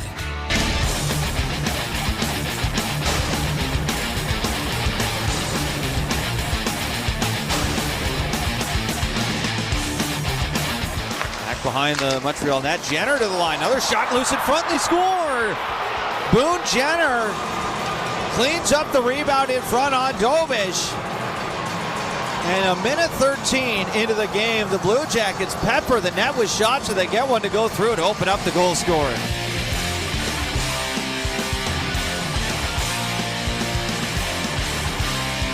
Now here goes Charlie Coyle. Nudges it over to Jake Christensen in the rush for Columbus. Tried to center and they score. And Charlie Coyle in transition, able to poke it home through the middle off the feed from Christensen. And it's 2-0 for Columbus.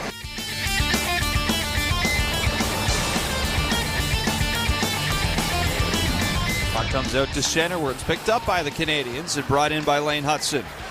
Side of the net, Evans centers, scores! Josh Anderson.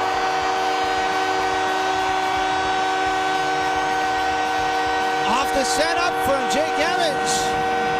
Able to get this to go top shelf on Greaves. And Montreal have their first of the night. Welcome back to Montreal Canadiens hockey on TSN 690. I'm Mitch Gallo with Peter Vrionis. After one period of play, the Columbus Blue Jackets lead the Montreal Canadiens by a score of 2-1. Your first period scoring summary started 1:13. Boone Jenner, his 12th, with Zach Werenski and Danton Heinen getting assists. 5:42, Charlie Coyle, goal number 19. Jake Christensen and Mason Marchment in on that one. 2-0 Blue Jackets. And then the goal you just heard, 11:48, Josh Anderson's 14th goal of the year, with Jake Evans and Lane Hudson getting assists. It is time for the first intermission roundtable. Mitch Gallo, Peter Vrionis, and we have our color commentator John Goyens with us. John, what did you make of that first period for the Canadiens? Kind of a mixed bag of some good and some not so good. Yeah, I would say probably a lot more bad than good for sure. If we were balancing it all out, it definitely started really, really flat. I mean, this building, I don't know if this, I don't remember the last time the building was this quiet, but they were just sloppy with the puck. Nashville was just getting on top of them. They were pushing the pace. But after that second goal, just prior to that second goal by Columbus, Montreal had a really good look. They hit the crossbar. Columbus comes back, puts that second one in. One or two more poor shifts, and then Montreal kind of ramped it up a little bit more, got a bit of zone time. But I'll tell you, when Columbus, and again, I'll go give Cole Caulfield a ton of credit. That goal happens because he doesn't just turn around and dump the puck, right? He wants to change. He turns, and Lane Hudson makes himself available, and he zips it across 85 feet width of the ice. And the guys fresh jumping on the ice beat Columbus, who was also in the middle of a line change. So kudos to that heads-up play. But then, as the period was winding down, we saw Columbus just completely logjam that neutral zone, kind of like a 1-1-3 at times. And we've seen when they play against teams like that, if they don't play with pace, they overthink, and all of a sudden their speed is negated. John, what do you think's been going wrong with the Canadiens' power play? Why are they struggling so much? Well, so for a while, they were doing something that was relatively unique. They shrunk the offensive zone a ton. Like, Lane Hudson's not known for having a howitzer. So what they did was, instead of having him manage the blue line between the dots, they shrunk the zone. They brought him in. So that way, his ability to be accurate would dominate over the ability to shoot hard.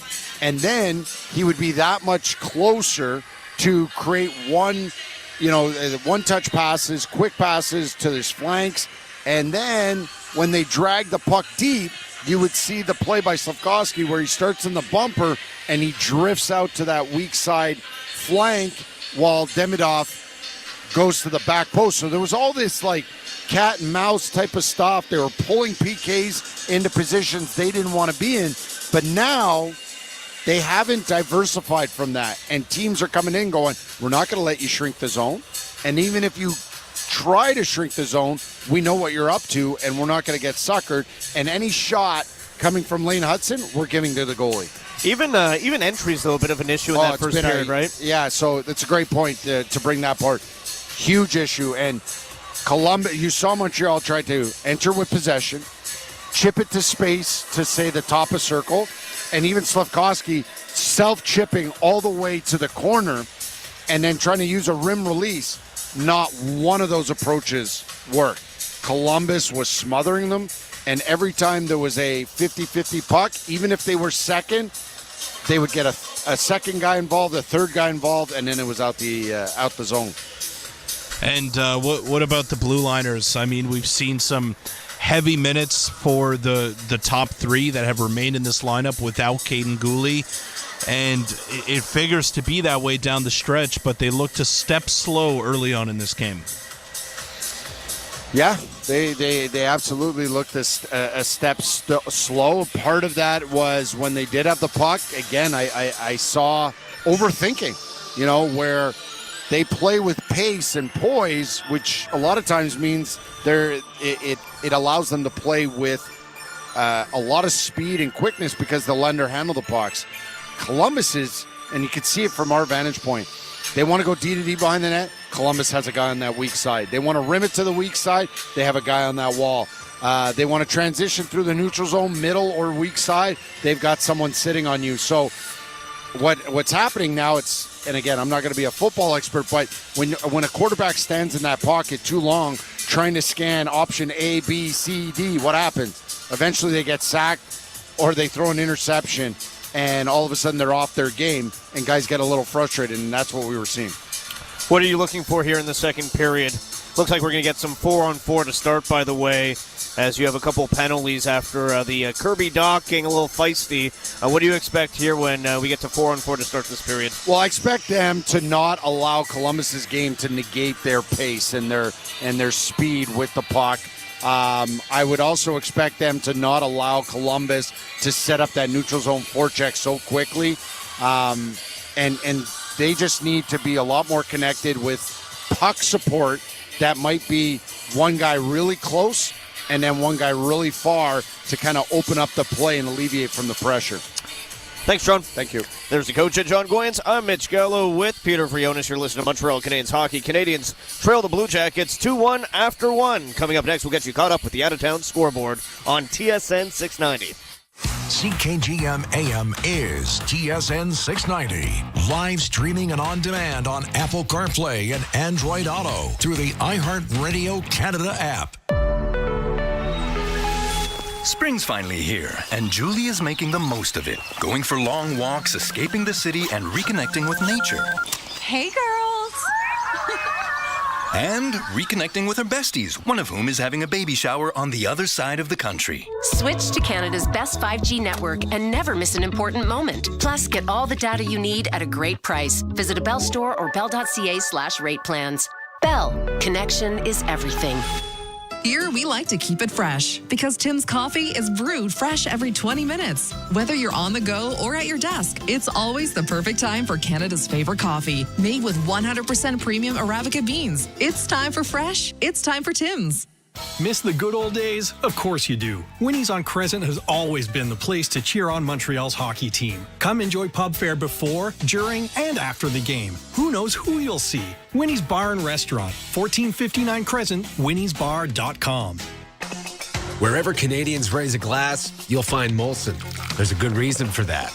When you've been in Canada for over 230 years, you get around. In the cups and fridges of Canadians, generation after generation, Molson has a beer for everyone. So raise a glass or cup or whatever you pour your Molson in, because it doesn't matter what it's in. It matters where it's from. Canadian. Export, Ultra, Excel, Molson. Everyone in. Must be legal drinking age. Whether it's gas, electric, or hybrid, Ford vehicles are always powered by pride. And just like the great teams that inspire us, we always strive for the highest honors. Our lineup is strong, agile, and built to perform. We give it our all to help you and your crew achieve great feats, experience great thrills, and confidently drive to the next great adventure. Your local Ford dealers, proud partners of the Montreal Canadiens. Ready, set, Ford. Canadians Hockey is presented by Essor Insurance. You deserve the best broker there is. Essor Insurance, official damage insurance partner of the Montreal Canadiens. Enjoy the game.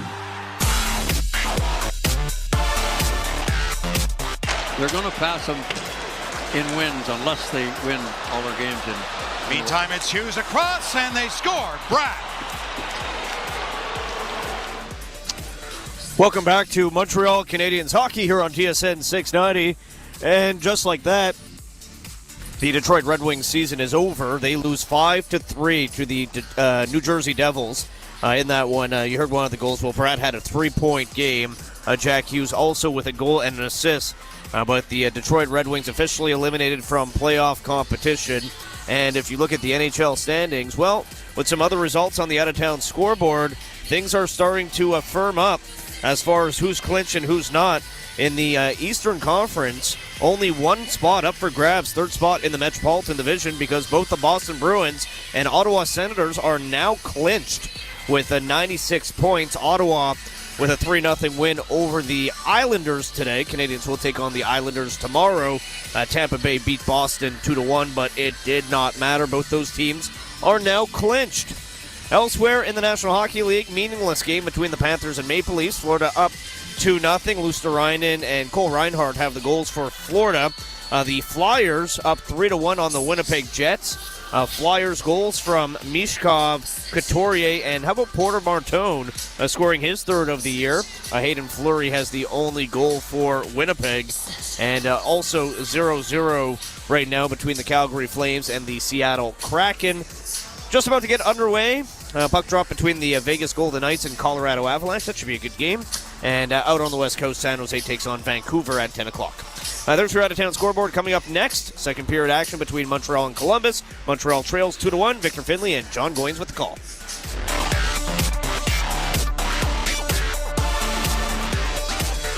Whether it's gas, electric, or hybrid, Ford vehicles are always powered by pride. And just like the great teams that inspire us, we always strive for the highest honors. Our lineup is strong, agile, and built to perform. We give it our all to help you and your crew achieve great feats, experience great thrills, and confidently drive to the next great adventure. Your local Ford dealers, proud partners of the Montreal Canadiens. Ready, set, Ford. Bell Pure Fiber Internet? It's fast, like really fast. And the offer? It's good, like really good. Switch to Bell Pure Fiber, Canada's fastest internet, awarded by Ookla. Get 500 for $75 a month with autopay credit. Fast internet, long ad, but so worth it. Visit bell.ca for more details and to check availability. Bell, connection is everything.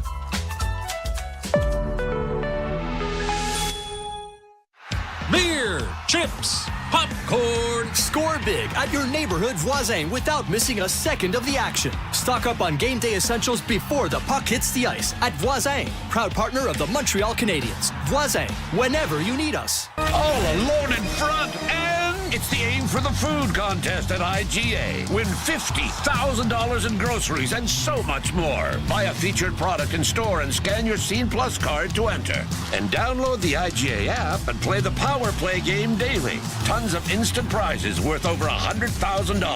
IGA, the official grocer of the Montreal Canadiens. No purchase necessary. Participating stores only. Details and rules at IGA.ca and on the IGA app. Craving great food, big games, and an unbeatable atmosphere?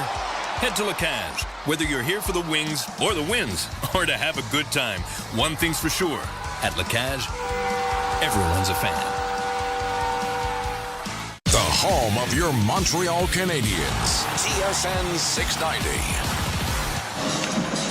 Welcome back inside the Bell Center. Victor Finlay alongside John Goyens for the start of period number 2 between Montreal and Columbus. John, off of that last scrum right at the buzzer, Kirby Dach and Dante Fabro will start this second period in the penalty box. And therefore, we will start this period 4-on-4. Hopefully this is the moment where it could open it up a little bit for Montreal and they could get their mojo going a little bit offensively and really manage the puck a lot better than they did in that first period. Charlie Coyle and Nick Suzuki will lead us off with a face-off at center. The Habs are moving from left to right. And Columbus start with possession off the draw. Cole Sillinger along the boards with Denton Matejchuk. Sillinger lost the handle on it as Lane Hudson will pick it up and skate it behind his own net as he dishes off to Cole Caulfield.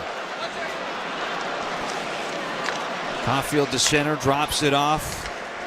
Lane Hudson crossing into Columbus territory.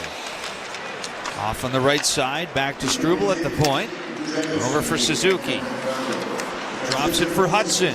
Out in front, there's a great try for Struble, and it's turned aside by Jet Greaves. Now here's Caulfield, off to Struble. Taken away by Sillinger, and just plays it to center as the Habs get right back on it. Lane Hudson at center ice, able to fool Sillinger as he heads into the zone. Dishes off near side Slavkovsky. Back to Nick Suzuki. Now Slavkovsky again up high. Tries the shot, and that's flagged down by Jet Greaves. And we'll hang on for the faceoff with 52 seconds to go in 4-on-4. For all the possession that they had, Columbus did a really good job of identifying the man-to-man, and if they lost the guy for a split second, they did a really good job of just kind of boxing out and steering everything to the outside. And you know, that last shot by Slavkovsky, easy save for Jet Greaves. Face off to the glove hand side on Greaves. And it's a win for Columbus. Kirill Marchenko up to his own line, drops it off for Ivan Provorov. Back to Marchenko, speeds in, far side, Rister scores! Kirill Marchenko busts in over the line and fires home a wrister right past Dobish. And Columbus, with a 4-on-4 goal, restored the 2-goal lead. Well, it's really simple. Columbus kind of reloads, and Marchenko sets the pace for himself as he drops that puck to his D-man, and he reloads, and he skates at 4 Montreal Canadiens standing still in a box in the neutral zone. Slavkovsky's not sure which way to go. Dobson has no gap as Marchenko goes past Slavkovsky, and Marchenko does what he does. He shoots through crowds and beats Dobish. 27th of the year for Marchenko, who had really been fighting it lately, John. Just 1 goal over his last 13 for Columbus. That came back on March 31st against Carolina. So a team that's been starved for offense was looking for some more of it for Marchenko, and they get it here in the second. As we're still 4-on-4 for 20 seconds. As the Canadiens control at center ice. Mike Matheson on the ice with Dobson, Newhook, and Slavkovsky. Dobson in near side along the boards. And a battle won by Columbus, but Montreal picked it up again. They are offside with 4 seconds to go on 4-on-4, and now a 3-1 lead for the Blue Jackets. Yeah, so Montreal went with Evans and Slavkovsky as there was a face-up in the offensive zone. I thought maybe we'd see Evans try to attempt to win the draw and maybe get off and get a guy like Demidov on or Kapanen on. But he stayed on, and like I said, they got caught flat-footed, and Marchenko just beat him. The goal for Marchenko is assisted by Provorov and Adam Fantilli. As we're back to 5-on-5, Dach and Fabro return to the ice. Canadians in their own zone with Adam Engstrom. Got Arbor Jackeye back there too. As Engstrom is on it, they'll pass it over for Demidov. Up to Jackeye. And played over the glass and out by Alexandre Texier. 17:33 to go in the second.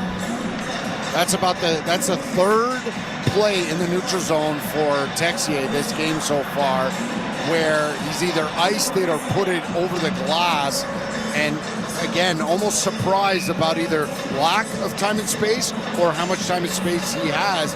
He's got to do a better job of being aware and managing the puck. Former Blue Jacket, played the first 201 games in his NHL career with this organization, including 7 in the American League with Cleveland.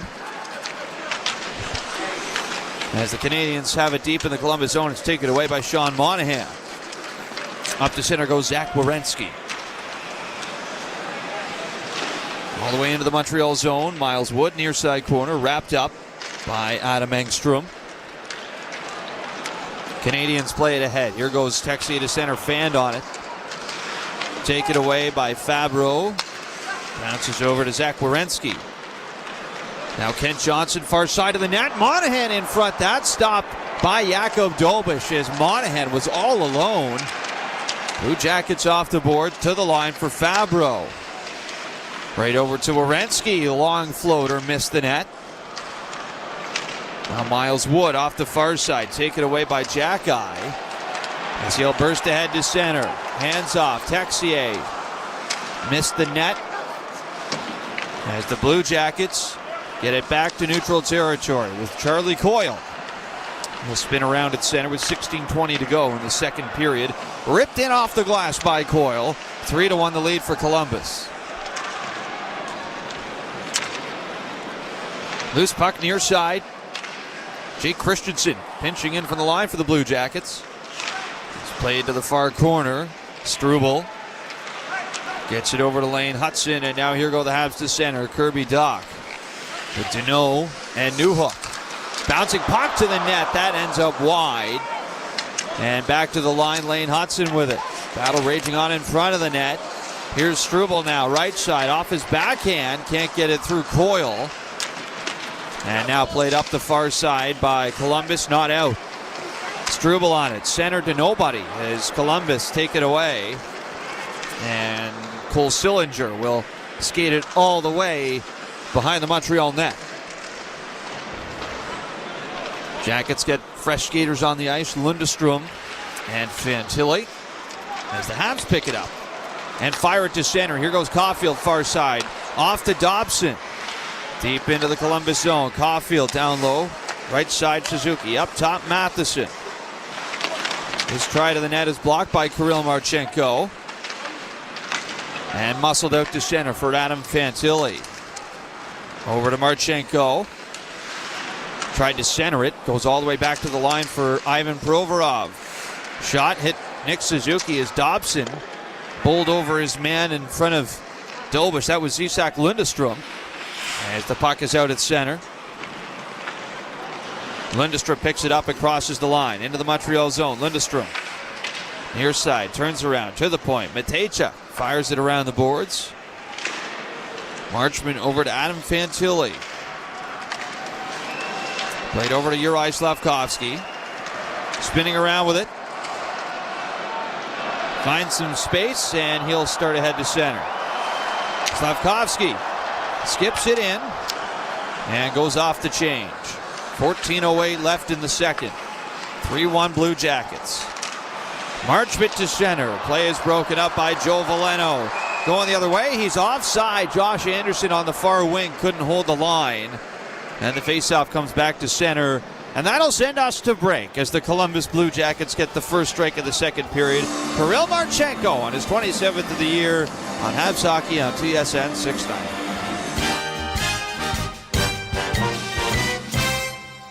So what did you want to talk about? Well, I want to tell you about Wegovy. Wegovy?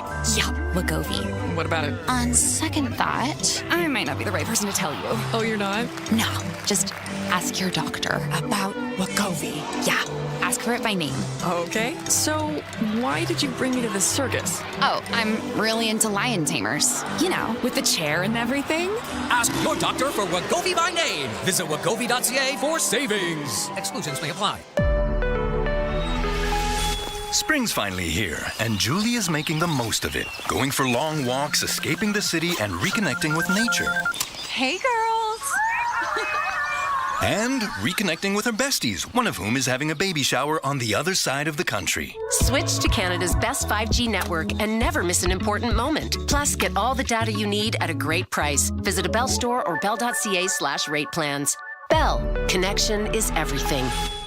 Are you looking for an insurance broker, passionate and professional? With 65 years of experience, SR Insurance has proven to be totally dedicated to serving its clients. Present in 12 regions in Quebec, their brokers have one priority: to find you the best offer available to insure your home, car, and all other types of motorized vehicles. Call 833-370-2704 or visit SR.ca to ask for a quote. You deserve the best broker there is. SR Insurance, official damage insurance partner of the Montreal Canadiens. This is Montreal Canadiens hockey on your home of the Habs, TSN 690.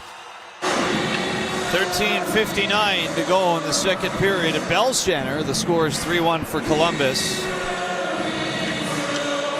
As it is Kirill Marchenko with his 27th of the year to put the Blue Jackets back in front by 2. That was a really nice play by Marchenko. In flight, no room to go around Dobson. Little blade flick and shot it right through Dobson. Habs flip it in from center. Zach Werenski is back on it. He'll launch that off the boards, trying to get it out. Kent Johnson will go back. Been a tough year for Kent Johnson. Talk about skilled players. He's got a ton of it, but just with 21 points on the season after being a 57-point player last year for Columbus. As the Blue Jackets have it behind their own net. It's Wood with Johnson and Sean Monahan on the ice. As Arbor Jacki plays it ahead into the Blue Jackets zone. Fabro ridden into the unboards by Jake Evans, and out to center. It'll be Jacki on it. Given away. Sean Monahan goes back across the ice. Nobody home for Columbus. Picked up though by Miles Wood. Trying to move it out in front. Veleno mishandled it. Werenski at the line. Crosses to the far side. Snapshot got through. Stopped by Dobish. And retrieved again by Columbus. Boone Jenner passes off. Here's Fabro near side. His shot hit a body in front. Fabro. Across for Zach Werenski. Far corner just leaves it for Mason Marchment. All the way back to the blue line for Columbus. Johnson with a shot. Off a body. Goes right to Marchment. He'll drop it off to Boone Jenner. Up top, Zach Werenski on it with a shot. That hit a body and now chopped off the glass by Jacki. Habs are going to get out to center. And Jacki throws it in. Oh, he's iced the puck, John. That is not a great outcome for the Montreal Canadiens, given they needed a line change right there. Terrible outcome because he had the room. Even if he had to take a hit from Dante Fabro, who's about 40 pounds lighter than him, he's now forced all 5 players who have played 1 minute and 50 seconds to stay on the ice. And he knows it. But these are those moments we've seen in the first period and now are coming back in the second period, not managing the puck, not managing time and space. So Charlie Coyle in for a key faceoff here against Joe Veleno, and it is a win for Veleno. Jacki able to lob it out to center. Of course, long change here in the second period. Habs are going to get at least a few bodies off. As Jacki is forced to stay on. Here come the Jackets through center. Charlie Coyle near side. Tries a backhander in front. Goes to the line for Provorov. Shot that was tipped and stopped by Dobish. Now Demidov handles. Cycles to Jacki. Can't get it out.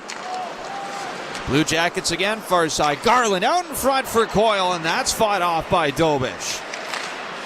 Near side, Garland tries a wrister, hit a body. Jacki again. There's a penalty on the play against Montreal.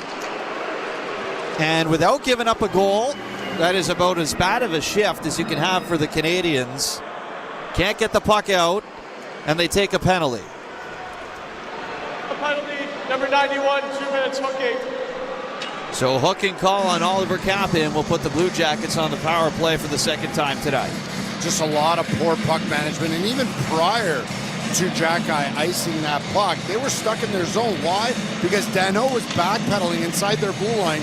He had the space, either connect through the middle or go indirect into the neutral zone, and he turns it over. Monahan keeps it in, and then it was the shift from Al, and now it's just stacking one bad shift on top of another, and now Columbus on the power play. Blue Jackets are 0 for 1 tonight, although they did have a couple grade A chances on Dobish as they set up off the draw with possession. Werenski up high. Near side, Marchenko. Back to Werenski with a drive. That's stopped by Dobish. Settled down in the corner. To the line again. Marchment passes off. Fantilli looks over for Marchenko. That went off a stick.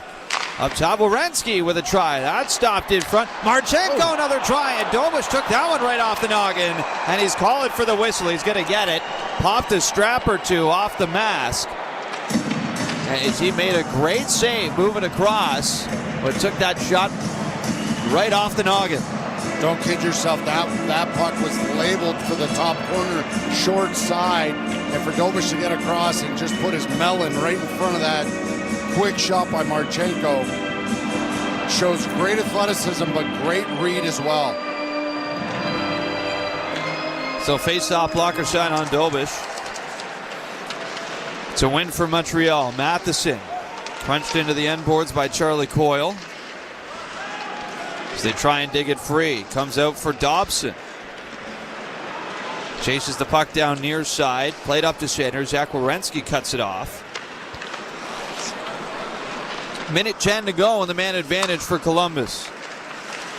Marchenko moving in. Trying to cut up the middle, but this is taken away by Montreal and fired down the ice. Half the power play is gone. 10:38 to go in the period. 3-1 Columbus. Here's Fantilli off a drop at center. Drops it again for Marchenko. Now Mason Marchment moving in. Drops it back as the Blue Jackets get set. Here is Charlie Coyle, far side. Feeds it down low for Fantilli. Back up to the line for Werenski. Over to Fantilli. To Werenski again. Near side, Marchenko. Werenski, one touch off the boards for Fantilli. Werenski again. Good stick, though, by Philip Deneau. That knocks it out to center. Werenski in the neutral zone. And off the near side, stripped away by Matheson, given away. Here's Johnston moving in, can't get the shot off. He fanned on it. Marchenko with another try. That one's flown wide of the net, and it goes all the way back down the ice as Columbus come up empty-handed for the second time tonight on the man advantage. But again, some really good looks. If not for a big save by Dobish and a couple shots that just missed by an inch here or there, this could be a 4-1 game easily. Habs cough it up again, and Sean Monahan makes them pay. Habs kill off the power play, but it's given away right to Kent Johnson. He passes to Monahan, and it's 4-1 for the Blue Jackets. Right on cue, not managing the puck, not paying attention. When we talk about Columbus sitting in lanes, sitting in spots to negate the breakouts for Montreal, it's been since the puck dropped in the first period. And again, Dobish, low pass to Struble. Struble feels the pressure. He doesn't recognize time and space. Coughs it up to Kent Johnson, who then feeds Monahan. And Monahan doesn't fool around with it. Catches it and puts that right under the bar. Here go the Jackets again, moving in. Dan Heinen far side. So that'll be Johnson to Sean Monahan to make it 4-1. As Boone Jenner with a little backhand try that hits his own man Heinen in front. Canadians pick it up and try to come ahead to Schenner. Jack-Eye peels back into his own zone. Engstrom gets it up for Slavkovsky. Knocked away though by Ivan Provorov. Now here's Cole Sillinger. Skates it into the Montreal zone. To the net. That's turned aside by Dobish. Battle along the end boards. Boone Jenner cut off as Nick Suzuki forks it ahead. Here goes Slavkovsky chipping it in on Provorov, who's able to recover for Columbus.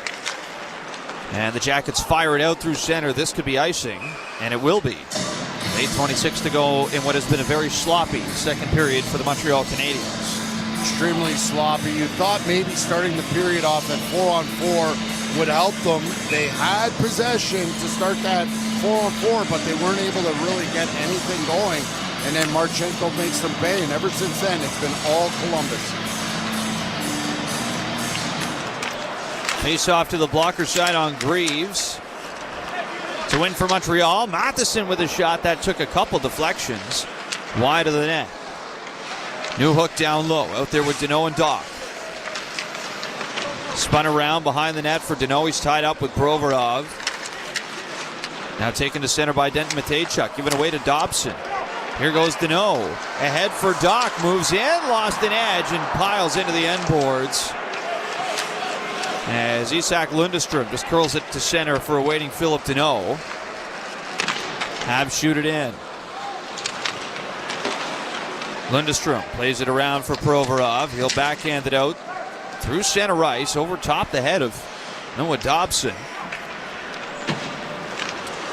Canadians to center. Ivan Demidov shovels it in. Taken away by Mateychuk for Columbus. And he'll rocket it out through center. And all the way down for Lane Hutson. 7:20 to go in the second period. 4-1 Blue Jackets. Here goes Texier. Drops it off. Demidov moves in. Tries a shot. That hit Eric Goodbranson in front. And Marchenko just flips it out down the other way. Demidov back up ice.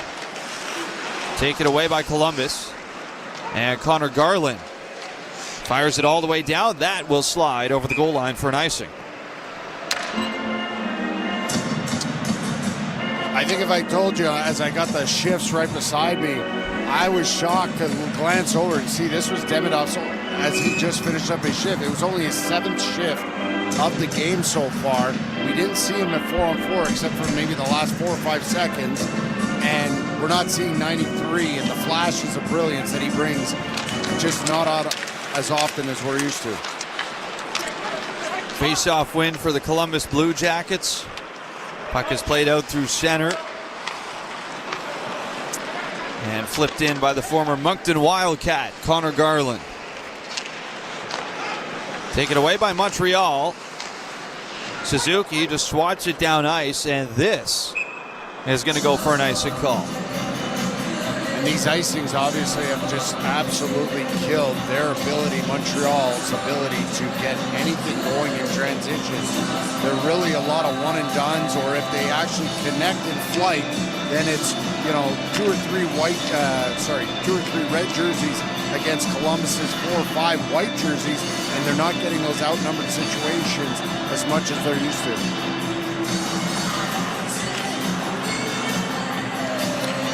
Charlie Coyle versus Nick Suzuki off the face-off. Win for Columbus, but they're forced out to center as Zach Werenski throws it away. It'll be Slavkovsky trying to play it in off the near side. It is rattled around the boards by Dobson. Here go Columbus to center. Tossed in by Zach Werenski. Monahan tracks it down behind the Montreal net. Blue Jackets out in front. Little spin shot from Charlie Coyle is turned aside. Back into the corner he goes with Dobson. Coyle slithering away. Far side, low shot. Kick save made by Dobish. Back out in front. Settled down by Zach Werenski. He's hounded by Slavkovsky. Werenski stays with it. Tried to deliver that in front for Charlie Coyle. He'll take it now behind the net. Coyle looks over to Werenski. Quick shot is blocked in front by Dobson. Now to the line again, not out. Fans are getting restless here. As in front it comes for Sillinger. That shot is denied by Dobish, and it goes out of play. Don't hear the Boo Birds much here at the Bell Center. Not this year. This has not been a great period for the Montreal Canadiens, and the fans know that. It's 4-1 Columbus. We're back in a moment here on Habs Hockey on TSN 690. Whether it's gas, electric, or hybrid, Ford vehicles are always powered by pride. And just like the great teams that inspire us, we always strive for the highest honors. Our lineup is strong, agile, and built to perform. We give it our all to help you and your crew achieve great feats, experience great thrills, and confidently drive to the next great adventure. Your local Ford dealers, proud partners of the Montreal Canadiens. Ready, set, Ford. For over 10 years, Novo has teamed up with thousands of employers to establish high-performance OHS game plans. We excel in our field by providing top-level, comprehensive, and integrated occupational health, safety, well-being, and human resources services. Being part of your success is our greatest motivation and pushes us to innovate every day. Together, we are creating healthy, dedicated, and safe workplaces. Novo is a proud partner of the Montreal Canadiens. Delmar, logistics made simple, transforming intricate logistics challenges into effortless experiences for clients across the globe. Visit delmarcargo.com to connect with a Delmar expert today. Delmar, logistics made simple. Canadians hockey is presented by Essor Insurance. You deserve the best broker there is. Essor Insurance, official damage insurance partner of the Montreal Canadiens. Enjoy the game. Welcome back inside Bell Center. 5:24 to go in the second. Mentioned Noah Dobson blocked a shot in front of the Montreal net prior to the break. He's done that a lot this year. Johnny has since gone down the tunnel, so we will keep an eye on that situation for Montreal. Oh, I thought your segue was going to be to Mike Weaver. Not the biggest defenseman, I could have gone there. But he loved to eat pucks. If we need a shot blocker tonight, we got Mike Weaver in the crowd. I thought the DJ missed his opportunity to play Dream Weaver. As Mike Weaver finished his NHL career here in Montreal about 10 years ago. As the Blue Jackets played out to center, they are leading in this game 4-1. As Provorov plays it around the boards to center. Adam Engstrom picks it off, shoots it in. Columbus get to it from their own end boards. Matejchuk moves that ahead. It's guided in by Jenner, picked up by Jack-Eye. And Montreal back through center. Veleno making a play from his knees. Stripped of it by Heinen. Here goes Mason Marchment trying to move in. And a follow-up try by Jenner is off a stick and out of play over the glass. And again, just a little bit more, too much room for Columbus to attack Montreal's D. And luckily for Jack-Eye, Marchment, instead of taking the time and space and maybe delaying for that second layer of support, he goes right at him and creates a one-on-one situation that Jack-Eye breaks up. So we're just seeing the replay of the Dobson block, John. He took it right off the hand. Looks like right off the index finger on the left hand. Face off in the Montreal zone. It is taken to center by the Habs and fired in by Philip Deneau. Far corner, picked up by the Habs. Deneau with it behind the Columbus net. Tried to center. That's picked off by Kent Johnson. Columbus to center, fired in by Erica Branson. Around it comes for Kent Johnson. Back to the line for Christensen. Cross ice. Good Branson. Long shot. Easy save for Doba. She'll squeeze that for the whistle. Kent Johnson, meanwhile, getting into it a little bit with Kirby Dach. I don't know if that is a matchup Kent Johnson will want a piece of. Several scrappy moments.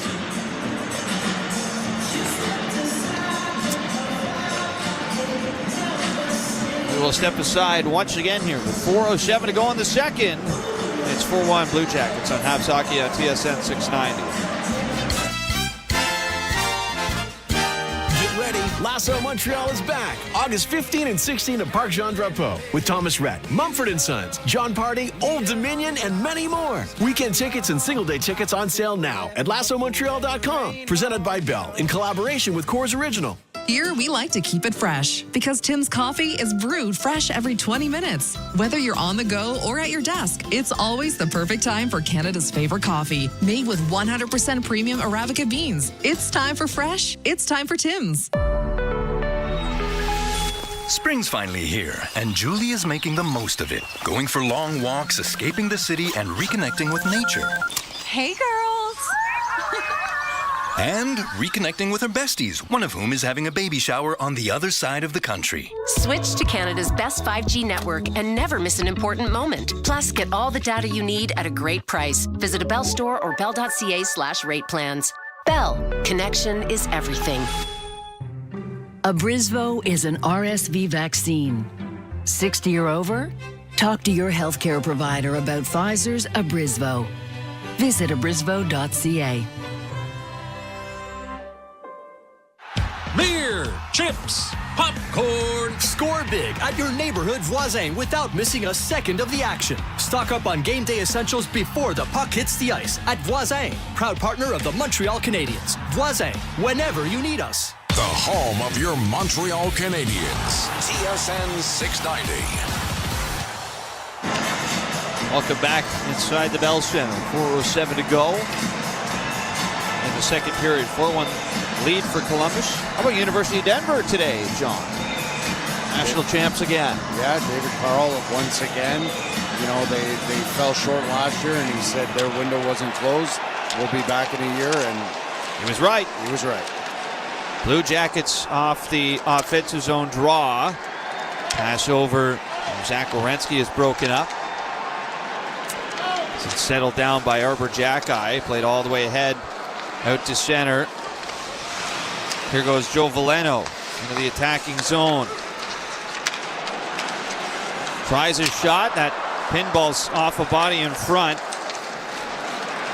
It comes out to center. Connor Garland plays it in. Of course, Denver's loss today is Denver's win is a loss for Wisconsin. So a bit of a heartbreaker there for Cole Caulfield's old Wisconsin Badgers. As Joe Veleno tries to dig it loose off the end boards here behind the Montreal net, and he does so as it's played around to the line, picked off by Denton Matejchuk. And Kirill Marchenko ventures into the corner. Now Fantilli with it. Sharp move, far side, looks to drive the net. Good stick by Struble. Back into the corner again. Battles with Fantilli. Struble and Fantilli going at it here. This is a spirited battle between the two as the puck comes loose for Columbus. Back into the corner, and here we go again with Struble and Fantilli. Fantilli in the corner. Passes through to the blue line. Matejchuk with a shot. That one missed wide of the net. Now Marchenko behind Dobish's net, settles down and looks to the line for Matejchuk. Long shot, tipped wide by Lundestrom. And Isak Lundestrom plays it around the boards to the blue line again. Provorov plays it down low. Fantilli on it. Into the slot for Matejchuk. Long shot. Kick saved by Dobish. Rebound for Provorov. That caught a piece of Jacki in front. Now Fantilli to the line for Lundestrom. Habs hemmed in the zone again is Provorov. Off to Marchenko with a wrister. That's blocked by Veleno. And here goes Joe Veleno, accelerating to center. He'll play that in off the boards. Blue Jackets back to it behind their own net. Ozone possession for Columbus must be through the roof in this game.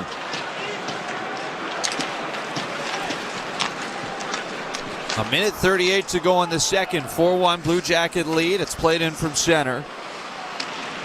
Adam Engstrom moves it over to Lane Hudson.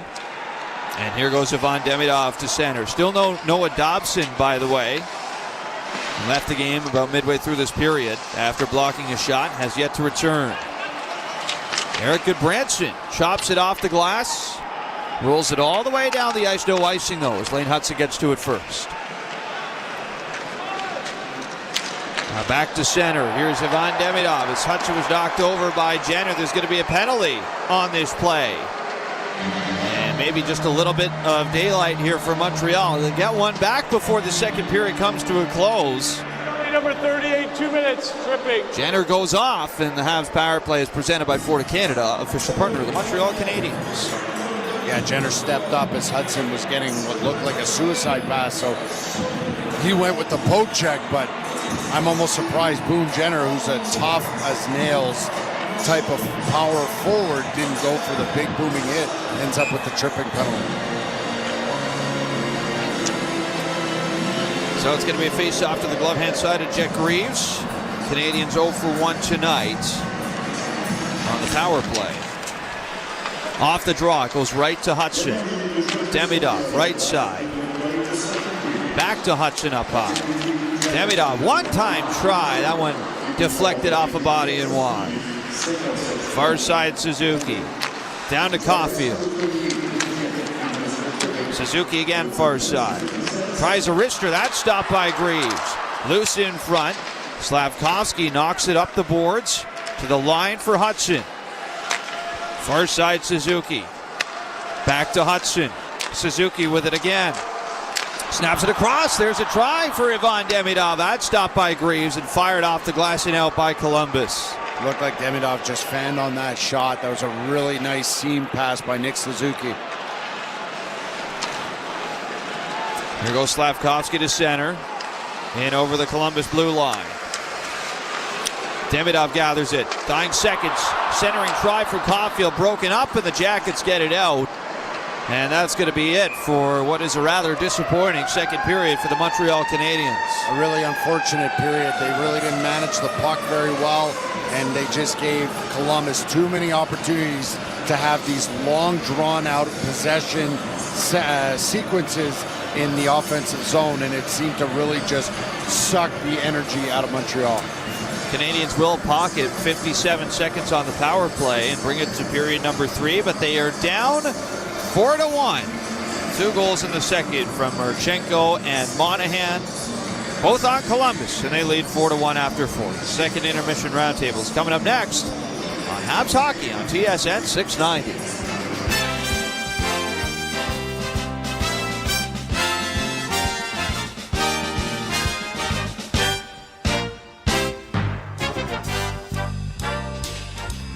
Hi, it's Ken Connors. When I need to take a little break from keeping up with the news, you know what I do?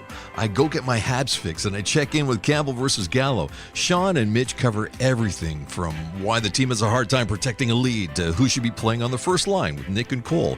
It's a great hang for any fan. They've got your hot takes, your Habs lunch. It's simply hockey heaven. Campbell versus Gallo, drop by any weekday morning after 10 like I do here on TSN 690. This ad is paid for and approved by Campbell versus Gallo and unpaid associates. When you choose the STM to get to an event, you aren't just riding public transit. You're riding a wave of collective energy with fans just like you all the way to the big event. Heading to the Bell Center? No need to put your whole day on ice. With public transit, you won't have to worry about traffic or parking. A trip to Lucien Lallier or Bonaventure Station gets you right to the heart of the action. Now that's what we call putting it on the tape. With the STM, birds of a feather ride together. Craving great food, big games, and an unbeatable atmosphere? Head to La Cage. Whether you're here for the wings or the wins, or to have a good time, one thing's for sure. At La Cage, everyone's a fan. All alone in front, and it's the Aim for the Food contest at IGA. Win $50,000 in groceries and so much more. Buy a featured product in store and scan your Scene Plus card to enter. And download the IGA app and play the Power Play game daily. Tons of instant prizes worth over $100,000. IGA, the official grocer of the Montreal Canadiens. No purchase necessary. Participating stores only. Details and rules at IGA.ca and on the IGA app. If Bell Fibe TV is now streaming, is it still TV? Is it still TV if there's no TV box? If I can stream all my favorite channels and pause and record shows, that's TV, right? A new era of Fibe TV. It's streaming, but it's still TV. Well, glad that's settled. Bell. Connection is everything. There's nothing like hockey night in Montreal. See the Habs live at the Bell Center and be part of the NHL's most electric atmosphere. Buy your tickets today. Hey fans, this is Josh Anderson. Get your tickets now at Canadiens.com/tickets. Here, we like to keep it fresh because Tim's coffee is brewed fresh every 20 minutes. Whether you're on the go or at your desk, it's always the perfect time for Canada's favorite coffee. Made with 100% premium Arabica beans. It's time for fresh. It's time for Tim's. Abrysvo is an RSV vaccine. 60 or over? Talk to your healthcare provider about Pfizer's Abrysvo. Visit abrysvo.ca. Canadiens Hockey is presented by Essor Insurance. You deserve the best broker there is. Essor Insurance, official damage insurance partner of the Montreal Canadiens. Enjoy the game. Kirill Marchenko up to his own line, drops it off for Ivan Provorov. Back to Marchenko, speeds in, far side, wrister scores! Kirill Marchenko busts in over the line and fires home a wrister right past Dobish. And Columbus, with a 4-on-4 goal, restore the 2-goal lead. Habs cough it up again, and Sean Monahan makes them pay. Habs kill off the power play, but it's given away. Right to Kent Johnson. He passes to Monahan, and it's 4-1 for the Blue Jackets. Welcome back to Montreal Canadiens hockey on TSN 690. I'm Mitch Gallo with Peter Vrionis. The Canadiens trail the Columbus Blue Jackets by a score of 4-1 after 2 periods of play. Your second period scoring summary. 124, Kirill Marchenko, his 27th goal of the season from Ivan Provorov and Adam Fantilli. And then at 10:36, Sean Monahan, the former Hab, his 13th from Kent Johnson. It is time for the second intermission roundtable. Mitch Gallo, Peter Vrionis, and we have our play-by-play man, Victor Finley, with us. Victor, for starters, how much concern over a potential injury here to Noah Dobson, who went down the tunnel after blocking a shot with his hand? I think it's always harder to tell this time of year because you're going to pull a guy for precautionary reasons if you feel like you should.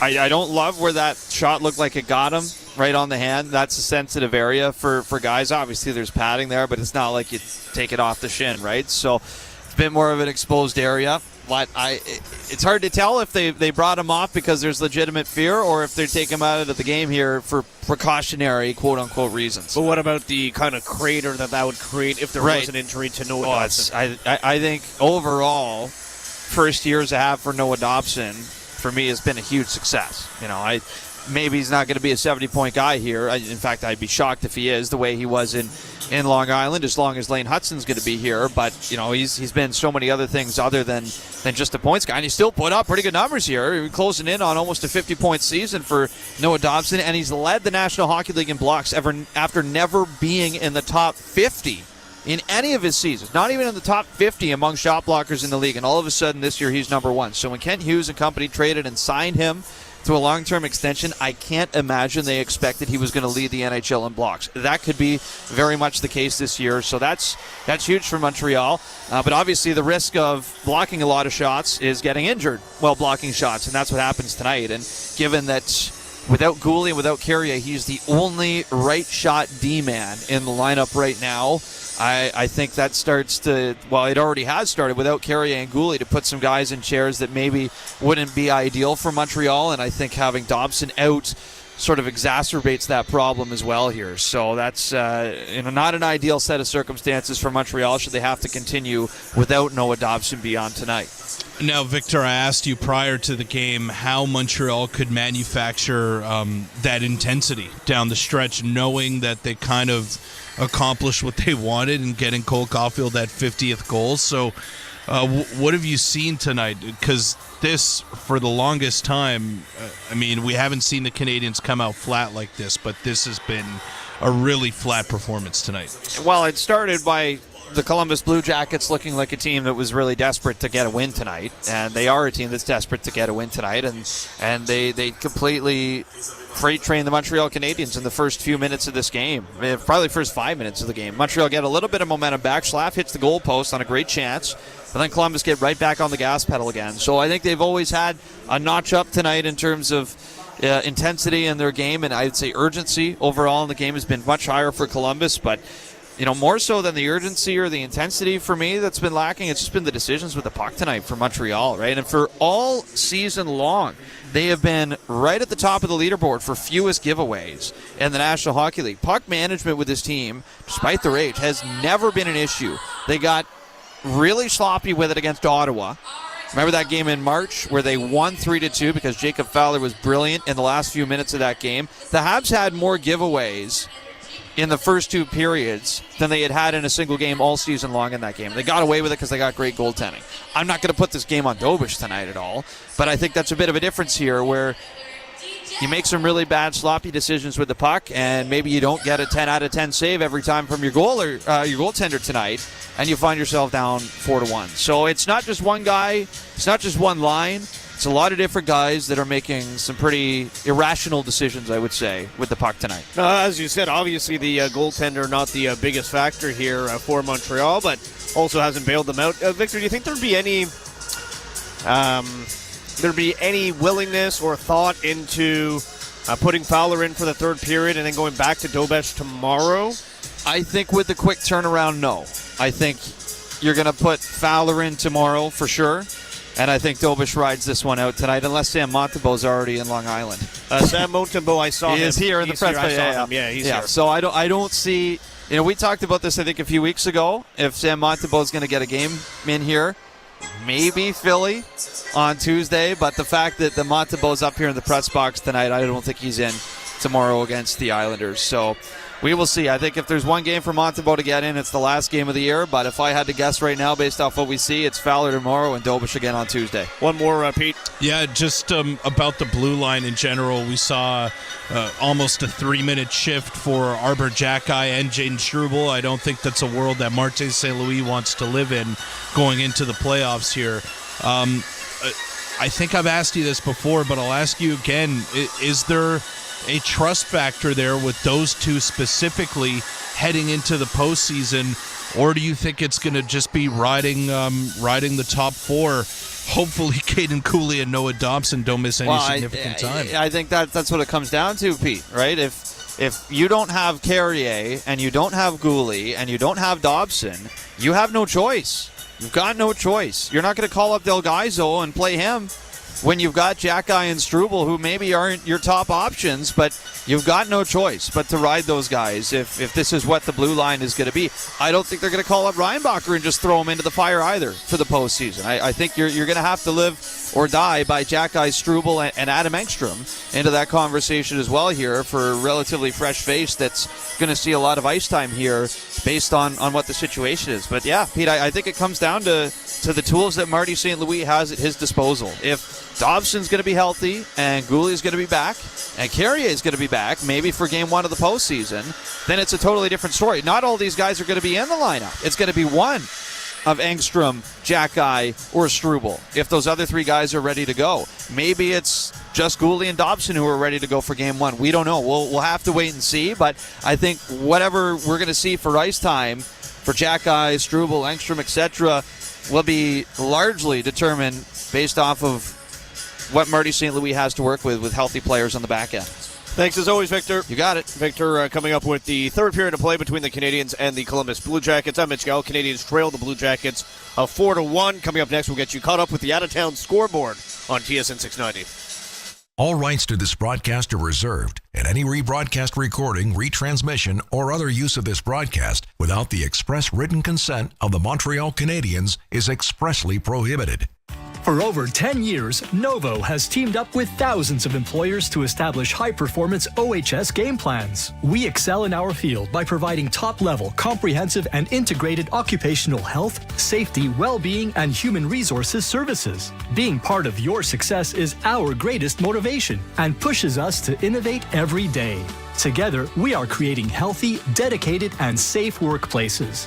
Novo is a proud partner of the Montreal Canadiens. Are you looking for a damage insurance broker that specializes in commercial insurance? There is only one name, Essor Insurance. Present in 12 regions in Quebec, Essor Insurance brokers are the perfect advisors for you. With more than 65 years experience, Essor Insurance is proud of its team of brokers who stand out for their ability to select the best products for your business. Call 833-370-2704 or visit Essor.ca to ask for a quote. You deserve the best broker there is. Essor Insurance, official damage insurance partner of the Montreal Canadiens. Craving great food, big games, and an unbeatable atmosphere? Head to La Cage. Whether you're here for the wings or the wins, or to have a good time, one thing's for sure. At La Cage, everyone's a fan. All alone in front, and it's the Aim for the Food contest at IGA. Win $50,000 in groceries and so much more. Buy a featured product in store and scan your Scene Plus card to enter. And download the IGA app and play the Power Play game daily. Tons of instant prizes worth over $100,000. IGA, the official grocer of the Montreal Canadiens. No purchase necessary. Participating stores only. Details and rules at IGA.ca and on the IGA app.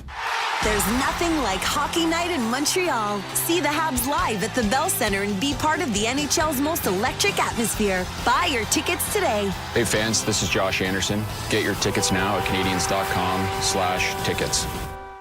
Canadians Hockey is presented by Essor Insurance. You deserve the best broker there is. Essor Insurance, official damage insurance partner of the Montreal Canadiens. Enjoy the game. Mark Stone around to Eichel. Moved quickly by Marner. Floats towards the net. Scores! Stone with terrific hands in front. Welcome back to Montreal Canadiens Hockey. It's time for your out-of-town scoreboard. Big game, Colorado Avalanche and Vegas Golden Knights. It is a 1-1 at first intermission. You heard the Mark Stone goal. That was 27 on the year for Stone. Devon Toews has the lone marker for the Colorado Avalanche. So that game 1-1 right now at first intermission. Other games currently in action. The Panthers up on the Maple Leafs 3-2. Nosek, Luostarinen, and Reinhart with goals for Florida. Nylander has both Toronto goals. Philadelphia up big on the Winnipeg Jets 5-1. Columbus, I'm sure, looking at that one. Cates, Couturier, Sanheim, Mishkov, and Martone with the goals for Philadelphia. Hayden Fleury, the only goal for Winnipeg. And also Seattle leads the Calgary Flames 3-1 on goals from Stevenson, Goudreau, and Beniers. All right, there's your out-of-town scoreboard. Coming up next, we got third period action between the Canadiens and the Blue Jackets. Victor Finley and John Goyens with the call here on TSN 690.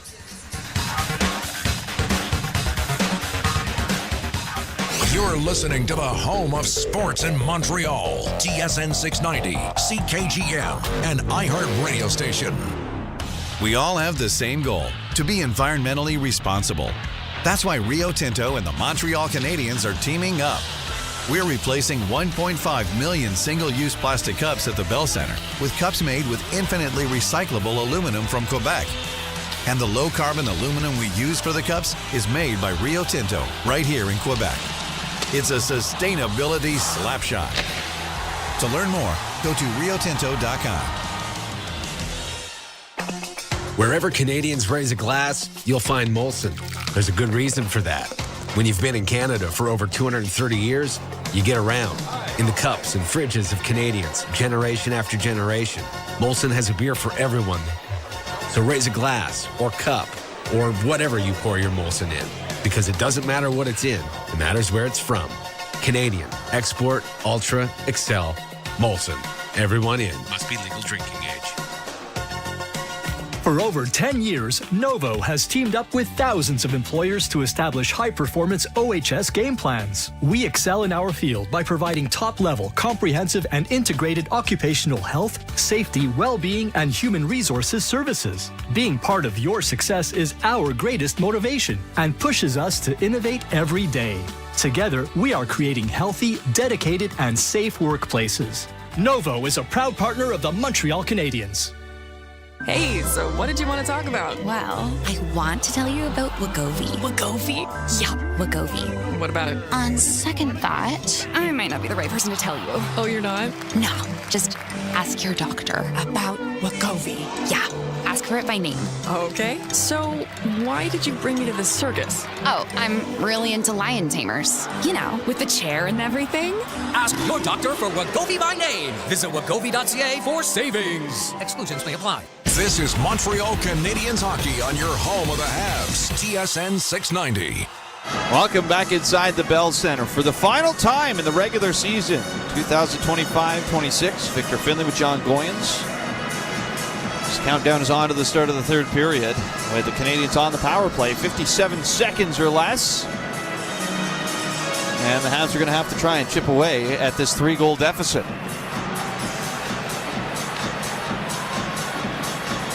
One goal at a time, down 4-1. As Nick Suzuki will take the opening faceoff against Sean Monahan. And by the way, no Noah Dobson on the bench for the third. So we are assuming, based off of that he is done and will not return to action tonight. Habs start with possession, moving from right to left. Slavkovsky skates into the Blue Jacket zone from behind the net. Tried to center that out in front. It goes all the way back. And Jakub Dovish will scoop it up behind his own net. Here goes Lane Hudson to center. Scrambling in left side. Right in on Eric Goodbranson to the corner. Goodbranson able to take that away, but the Habs hold it in. As Caulfield snaps it over. Suzuki, far side, out in front. There's a pad save from Jet Greaves as the puck is cleared out to Dobish. 16 seconds left in the 5-on-4 for Montreal. Matheson throws it into the Blue Jacket zone. Provorov first to the line, not out. Hudson, dying seconds of the man advantage. Newhook, down low. Suzuki tried to go to Matheson. He's stick checked in front by Cole Sillinger, and out of the box is Boone Jenner. Jenner finds Sillinger through the middle. Shot not stopped by Jakub Dobish. And as Jenner out of the box, able to generate that opportunity for Cole Sillinger as the Blue Jackets play it around in the Montreal zone. Lundestrom sends it down low. Comes over to the near side for Dante Fabro. Back along the boards, Kirby Dach battles for it with Zach Werenski. Matheson takes it away. He'll play it around to the far corner for Deneau. Back up the far side. Habs are going to change. And Mike Matheson will pass it down the left side for Jackeye. Plays it into Blue Jacket territory. Veleno behind the net. To the line for Jackeye. Cross ice. Struble down low as Josh Anderson's upended. Both refs with their hands in the air, and Goodbranson touches up. The Habs are going to go right back to the power play. And another chance to break the drought here. 0 for 2 tonight.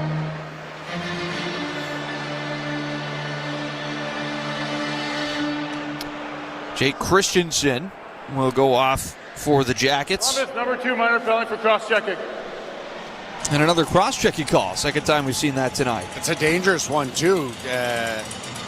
Josh Anderson is far from the boards, and he goes in awkwardly, almost like his right skate blade first. Good way to mess up your ankle on that kind of fall, and especially that kind of shove from that distance. And a few players went over to C.J. Christensen, and 4-1 game or not, I wouldn't be surprised if Montreal tries to show a little bit of resolve and try to go after a guy like that. Starting with the second unit. As Alex Newhook in to take the draw and Coyle. It's one back by Columbus. And they're going to wheel it up the far side all the way to center as Provorov plays it in. Now Adam Engstrom. Looking ahead to center, he'll drop it for Alexandre Texier. Snaps it over to Kapanen. Played in. And behind the Columbus net, picked up by Goodbranson, and he'll fire it out off the glass.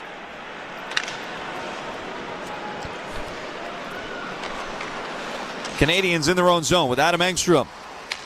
So he's getting some power play time here without Noah Dobson in this game. As here go the Habs in transition. Kirby Dach, side of the net. Knocked off the puck by Denton Matejchuk. Comes back to Dach. And he'll swing it around for Newhook.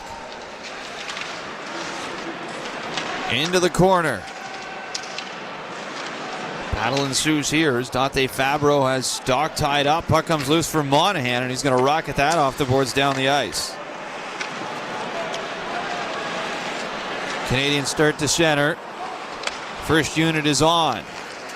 Here's Slavkovsky. Into the attacking zone.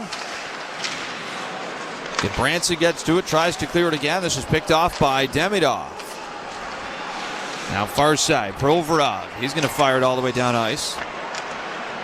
Every 50-50 battle ends up on Columbus's stick and down the ice within a split second. Montreal's not winning any of the stick battles along the walls.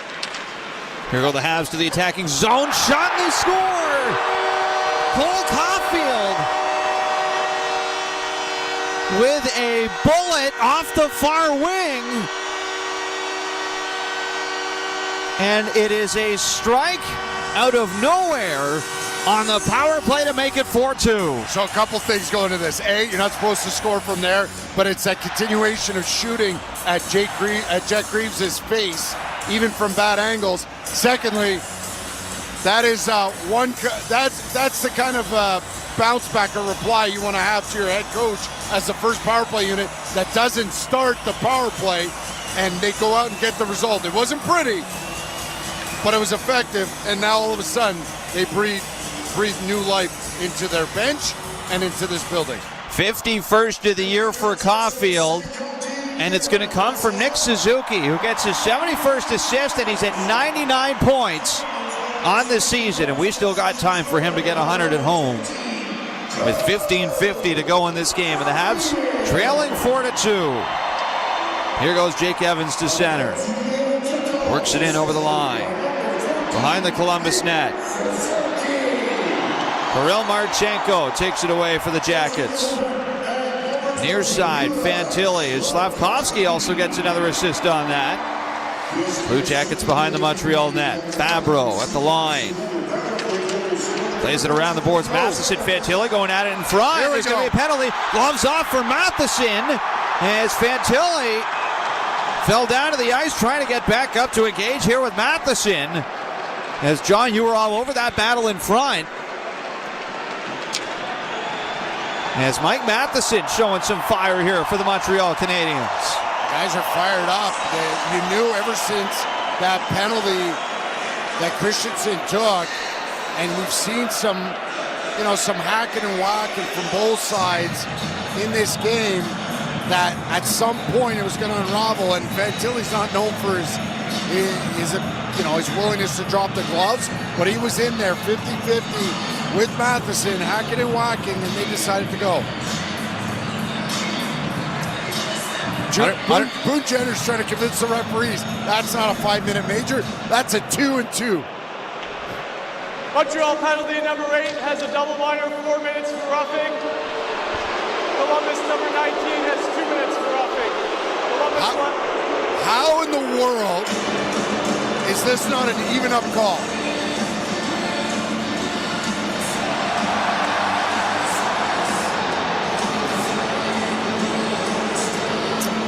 So Matheson and Fantilli were going at it for a while in front of the net. Looks pretty even to me, John. How? Is it because he pumped them one extra time? I mean, Martin St. Louis is subdued because the way they've played and the score, but I would tell you, if they were in this from the beginning to end and this had he'd be blasting them. So it's going to be a power play for Columbus. Habs penalty kills presented by Popeyes Quebec. Blue Jackets are 0 for 2 tonight. Went back at the line for Werenski. He'll pass off to Marchenko. Snaps that one right through the blue paint. It comes around out to center for Werenski. So they got Demidov serving the extra minor to Mike Matheson. As here goes Marchenko to center. Over the line. It's going to be offside here with 1:36 to go on the power play. And you see, look at right now, Jack-Eye circling Werenski, but this is what they do, and I heard Max Lapierre talk about something like this the other day. When someone targets one of your players, like Elaine Hudson with Corey Perry, then what do? You harass their best player, and that's what Jack-Eye's doing right now. He went to give Werenski a bit of a shot on the zone entry, and he's going to let everybody know he's on the ice. There's a big hit from Jack-Eye on Marchenko, far side. As the Canadians pick it away, out to center. Anderson down the wing, crosses over with a shot. And a glove save made by Greaves, who's going to quickly keep it moving. Columbus to center. Werenski feeds it ahead for Monahan. Broken up again. Anderson ahead for Deneau, and he just lost the handle on it. As Columbus will reset in their own zone. Marchment threw it away from Zach Werenski. Now picked up by Marchenko. Back ahead to Mason Marchment. He'll be chased back into his own zone. Habs all of a sudden threatening shorthanded here. It seemed like Montreal needed a little bit of hate in this game to get going. 38 seconds to go in the penalty kill. Kent Johnson at center. Weaves in over the line. Tried to work the give and go with Boone Jenner. Goes back to the point instead for Provorov. Matejchuk, one touch, over for Jenner, down low, out in front, Johnson there, so is Dobish, who keeps it off the goal line. And finally it's pushed in by Columbus, and they've called it a goal. And Dobish is irate, but the call on the ice was a goal from the ref. Boone Jenner celebrating here. As the refs will congregate, for the time being, it's 5-2. But this might get another look for goaltender interference. Yeah, they really pulled 3 PK players from Montreal above the tops of circles, creating that 2-on-1, and they zipped it to the back door. And Dobish could hold that post as long as he could. After conference with the on-ice officials, there was goaltender interference prior to the goal. So they waved it off. Call on the ice originally was good goal. And after a conference, they have since rescinded the call. I think Columbus challenges 100%. I think they do too, John, based off the replay we just saw. And nobody. So Kent Johnson's trying to bang it home. Yeah, it's a loose puck. He's not shoving the pad over the line. I can't see. So Columbus is going to call a timeout to take time with their video coaches. You see Scott Ford on the headset. So Columbus timeout. If I'm not challenging this too, John. 100%. Keep in mind, there's still 15 seconds to go in the power play. So if you lose the challenge, you do go shorthanded, but only for 1:45. If you win the challenge, you're up 5-2. I can't see them calling this goaltender interference. So Johnson's at the near side. He's allowed to try and whack that puck over the line. He gets cleared out by Veleno. The puck was still loose in the blue paint before it was put home by Boone Jenner.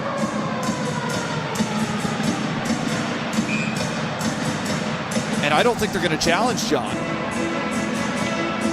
Martin St. Louis, they got the camera on him. He seems surprised. He seems shocked.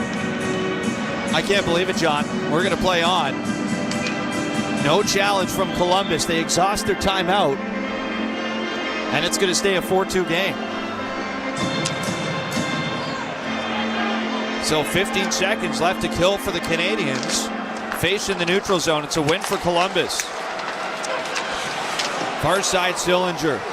Chops it down low. Coyle to Sillinger. Up high. Werenski with a drive. That's turned away by Dobish. Now Coyle. Behind the net for Garland. Out of the box is Demidov. And we are 5-on-5 again. That Xhekaj battles with Sillinger. To the line, Fabro. Across for Zach Werenski. Long try. Knocked down side of the net. Connor Garland. Shoved into the boards and then knocked down by Struble. And Demidov got roughed up by Werenski. There's going to be a penalty on the play as the Habs pile in near side. And there might be more than one penalty here. Is Yvon Demidov, a little groggy, going back to the Montreal bench. Slavkovsky's got Fabro and Garland. And Demidov's getting some attention here from head athletic therapist Jim Ramsey. I'll tell you, Eric Branson, though, has to wait by the bench because he wasn't on the ice. He would love to be in this melee with Arber Xhekaj. 12:51 to go in this third period. That started 4-1 Columbus. Now it's 4-2. And the Habs, we believe, are due for a power play. We'll see how this all shakes out of this scrum. Cole Caulfield already has a power play goal this period from Suzuki and Slavkovsky. It feels like the despite the 2-goal deficit, the Habs are right back in this game. So is the crowd. We're back in a moment here on Habs Hockey on TSN 690. When you choose the STM to get to an event, you aren't just riding public transit. You're riding a wave of collective energy with fans just like you all the way to the big event. Heading to the Bell Center? No need to put your whole day on ice. With public transit, you won't have to worry about traffic or parking. A trip to Lucien Lallier or Bonaventure Station gets you right to the heart of the action. Now that's what we call putting it on the tape. With the STM, birds of a feather ride together. Craving great food, big games, and an unbeatable atmosphere? Head to La Cage. Whether you're here for the wings or the wins, or to have a good time, one thing's for sure. At La Cage, everyone's a fan.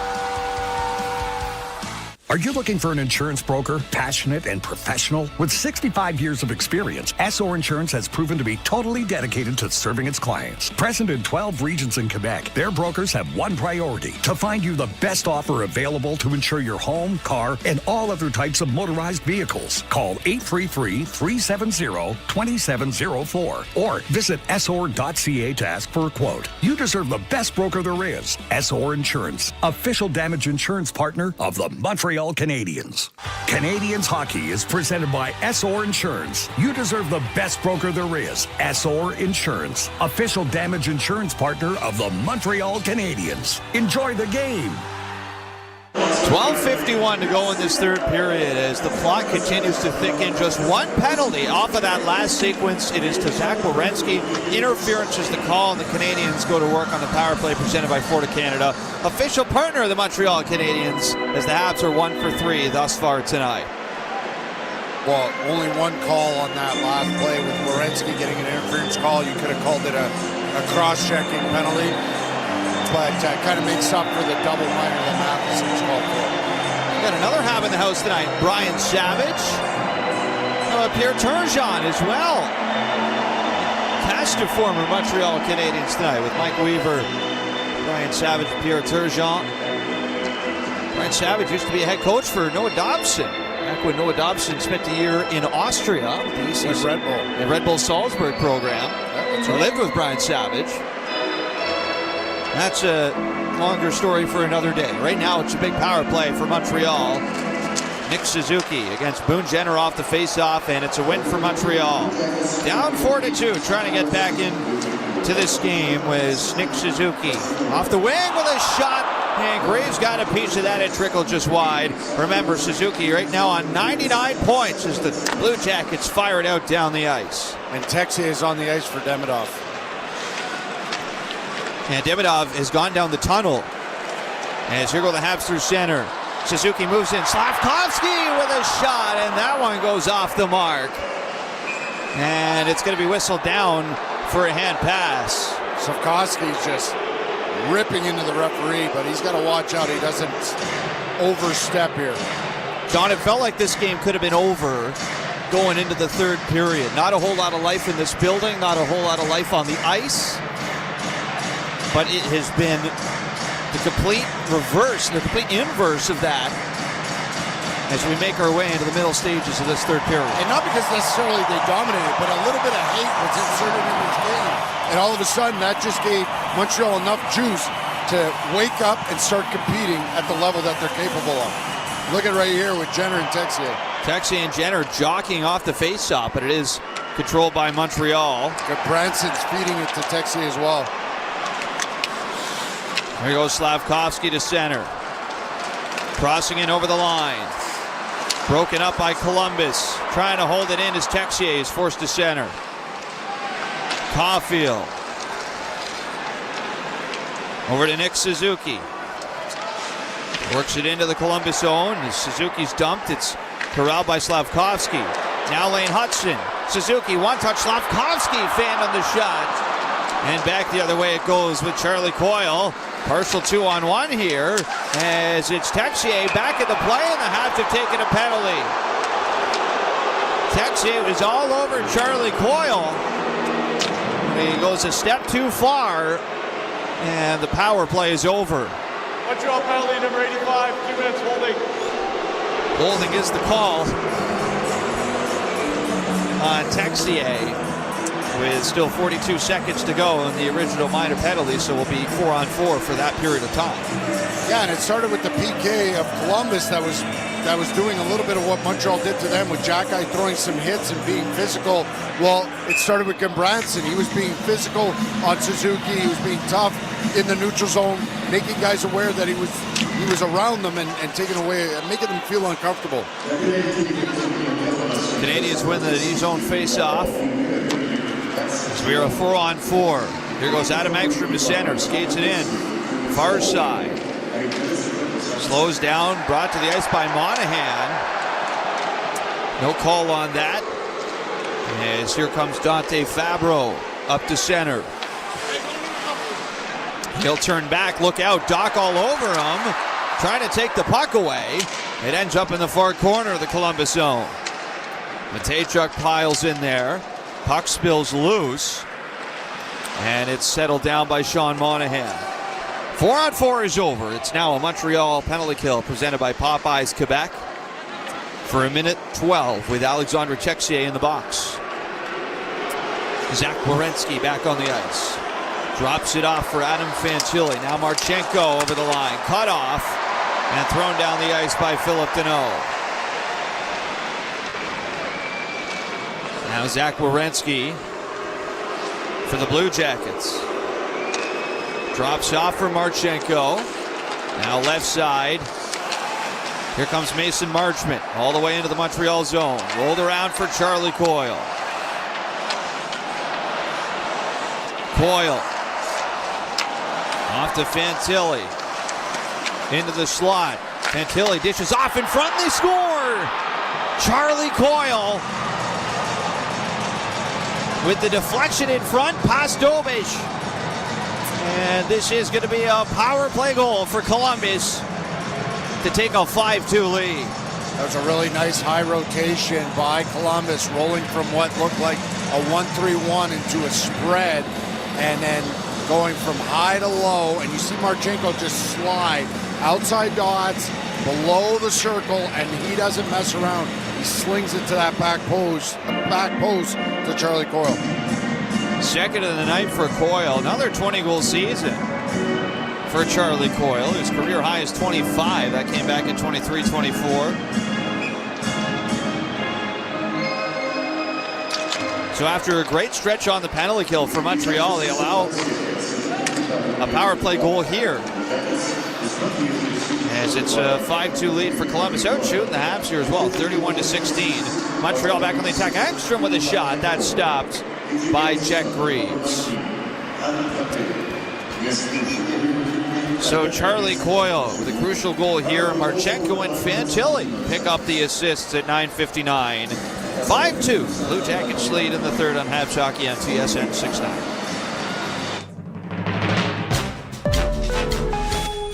Bell Fibe TV is now streaming.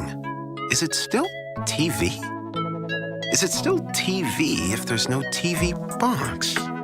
If I can stream all my favorite channels and pause and record shows, that's TV, right? A new era of Fibe TV. It's streaming, but it's still TV. Well, glad that's settled. Bell, connection is everything. $1 wings, $1 wings, $1 wings. Boston Pizza has the ultimate lineup. During every Montreal game this season, our wings are only $1 each at Boston Pizza. Come in for some delicious wings, an ice-cold Molson, and a great game. Now that's a winning trio. Visit bostonpizza.com to find a Boston Pizza near you and reserve your table. Boston Pizza is the place to be. See details in restaurant. There's nothing like hockey night in Montreal. See the Habs live at the Bell Center and be part of the NHL's most electric atmosphere. Buy your tickets today. Hey fans, this is Josh Anderson. Get your tickets now at Canadians.com/tickets. Craving great food, big games, and an unbeatable atmosphere? Head to La Cage. Whether you're here for the wings or the wins, or to have a good time, one thing's for sure. At La Cage, everyone's a fan. The home of your Montreal Canadiens. TSN 690. 9:47 to go in the third period at Bell Center. 5-2 lead Columbus. Charlie Coyle's 20th of the year. And still no Ivan Demidov on the bench for Montreal after taking that knock from Zach Werenski. So no Demidov, no Dobson for the Habs. Off the draw, quick shot from Newhook is caught by Greaves, and he'll hang on to that tight for the whistle.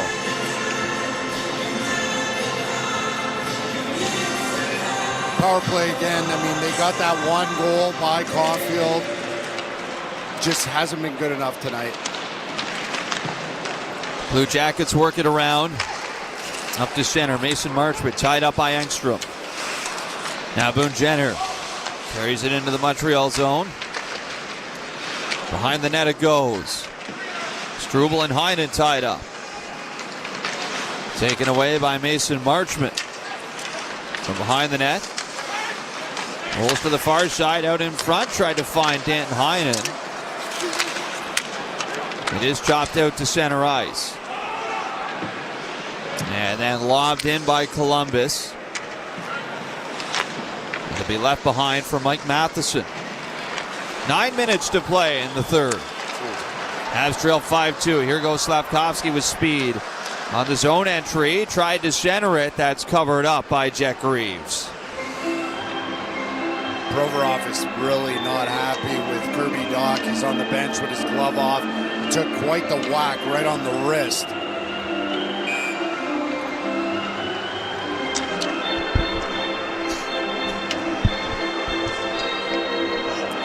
Suzuki in to take the draw versus Charlie Coyle. And it's a win for Columbus. To the line, picked up by Matheson. Shot tipped by Slavkovsky. That might have been a save by Greaves. As it goes into the far corner.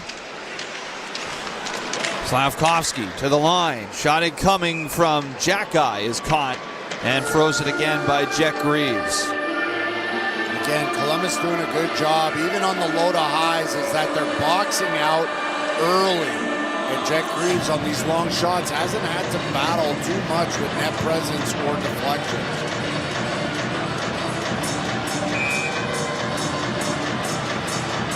So face-off glove side on Greaves. Suzuki in on Boone Jenner. Win for Columbus. Thrown off the boards and out by Denton Matejchuk. Here's Matheson. Back into Columbus territory and forced back out to center. Matheson sends a dart towards Suzuki, and that goes by in behind the Columbus net. Goodbranson moves it around. As it's swatted at in front of the Blue Jacket bench, and the puck is wound up out of play here with 8:04 to go in the third. That fifth goal really seems to have taken the wind out of Montreal's sails here. They look like they were going to maybe come and you know, inject a lot of excitement into this building, and it looked like they were going to chip away and potentially even had Columbus on their heels. And this fifth goal is completely taking all their energy right out of them. Wind out of the sails, as they say. Habs are looking to manufacture a little bit more of that here with 8 minutes to go. As here goes Ivan Provorov skating all the way up to center. Backhander in, side of the net, knocked down by Dobish. They got Anderson out there with Texier and Kapanen right now. And Zach Werenski steps up at his own line to make a play. Here goes Miles Wood with a shot off the stick of Adam Engstrom and wide. Engstrom back on it. Played up to center ice. Taken away by Columbus. Here goes Kent Johnson the other way. They'll try and shovel it down low. Arbor Jackeye steps in the way, and out to center goes Jackeye. He'll nudge it in. Deep to Columbus territory. Picked up by Goodbranson. Played all the way out to center. Mason Marchment far side. Goes down with Struble. As Struble takes it away. Bothered by Marchment on the breakout. Habs played all the way up for Philip Deneau. Now to center. Dach. Over for Alex Newhook. Moves in. Can't get the shot off. Back to center for Mike Matheson. And Demidov's back on the bench for Montreal. As the Blue Jackets deep in their own zone, Denton Matejchuk. Danton Heinen gets it over to Matejchuk. And Columbus come out to center with Boone Jenner. They'll rifle it cross ice. In off the boards behind the Montreal net. Connor Garland far side. Back down low. Boone Jenner on it. Wraps it around in front. That one hit the goal post. Now Werenski over to Dante Fabro. Down low, Jenner. Garland. Quick one-time try. It's caught by Dobish.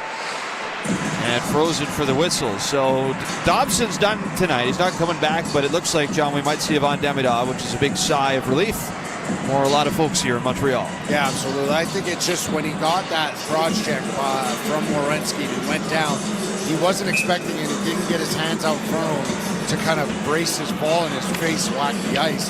So he might have gone in for a little bit of repairs, but he looks like he's ready to go. It's Evans, Veleno, and Demidov on the ice right now. Here's Arbor Jacki. Controls in his own zone, just throws it to center for Dante Fabro. As the Blue Jackets work it in. Adam Engstrom moves it over to Jacki. Trying to move it out of the zone. It's picked off by Connor Garland. Passes through. Coyle hammers a one-timer wide. He's looking for the hat trick here for Columbus. The puck bounces around in front of the Montreal net. Far side. Garland. Stick handles. Turns away from Jake Evans.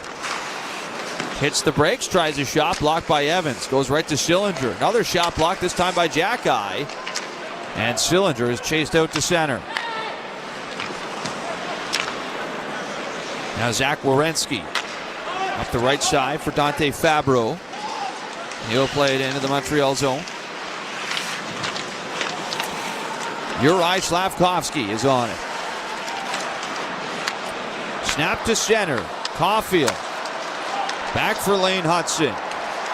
Crossing in over the Columbus line. Threw it away behind Slavkovsky. And they're going to call this offside on Montreal. 4:51 to play in the third. 5-2 Columbus. Back in a moment on Habs Hockey on TSN 690.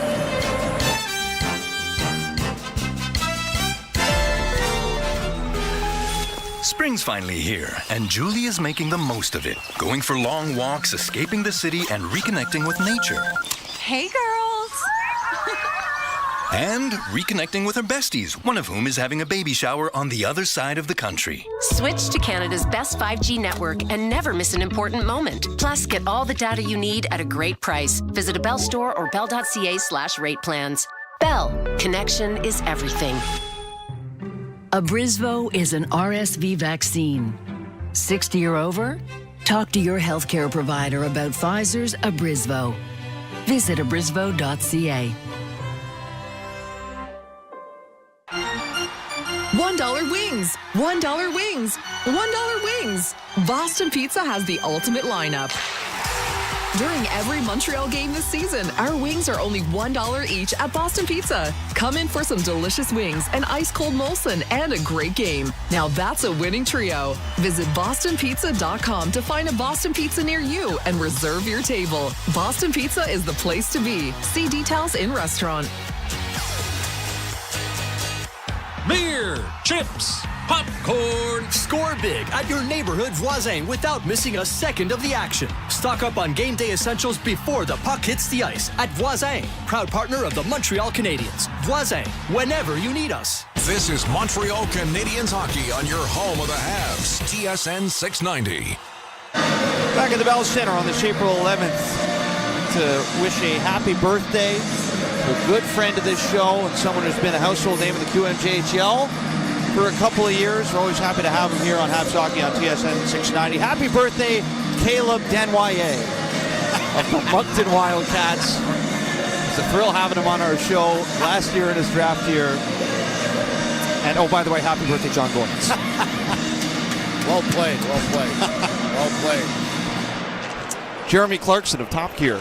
Pierre 66 today as well, if you're Pierre interested. Lebrun and our buddy in Ottawa who writes for The Athletic, Julian McKenzie. How about that? Happy birthday, Julian McKenzie. There's another friend of the show. There you go. We got a lot of friends of the show around here. And people said you had no friends. I've got friends because of the show. That was just me. Oh. That was just me. I just... Face off to the glove hand side of Jet Greaves. Charlie Coyle versus Oliver Kapanen off the draw. It's going to be a redo here. With 4:43 remaining in the third. It's a 5-2 lead for Columbus. Faceoff goes right back to Jet Greaves, and he's going to cover up. And we'll do it again. Yeah, at this point in the game, even at 5-2, it just... There's no juice in the tank. Martin St. Louis is going to go for kind of a, I don't want to call it a Hail Mary, but he's going to put out his top line with an offensive zone draw, see if they can spark something, because at 4:40, get one here, you give yourself a chance. Anything that runs below 4 minutes right now and the way they're playing, you just want this game to be over. Face-off win for Columbus. Played off the boards, out down the ice, and picked up by Adam Engstrom. Feeds it ahead to center for Nick Suzuki. Shoots it in, stopped behind the net by Jet Greaves. And played off the boards and out to the neutral zone by Ivan Provorov. Slavkovsky spinning away from Sillinger at center. And played into the Montreal zone. It'll be Adam Engstrom back for it, with 4 minutes remaining in period number 3. Matheson to center, snaps it in. Suzuki on the ice again with Caulfield and Slavkovsky. Suzuki with 1 assist tonight, 1 point shy of 100. As it's rolled into the Montreal zone by Columbus, Marchenko, weak try, hits the outside of the net. Herbert Xhekaj is on it. And it's just thrown out to center. Weird collision there as Xhekaj and Fantilli ran into one another. And looks like they're both okay. As Columbus fired around the boards. Cut off by Matheson at center. He'll come into the attacking zone. Matheson tried to go in behind the Columbus net. Comes around for Alexandre Texier. Far side. Matheson shot. Stopped by Greaves. And he will hang on to that with Ivan Demidov right on the goal mouth. And again, even at this point, when Montreal gets a little bit of time to possess the puck, and it looks like they're going to open up that offensive zone, they give up shots that Jet Greaves can see. He's not impeded by any means. There aren't any sticks looking to deflect. They're boxing out early, and it's kind of a one and done, easy save for Jet Greaves.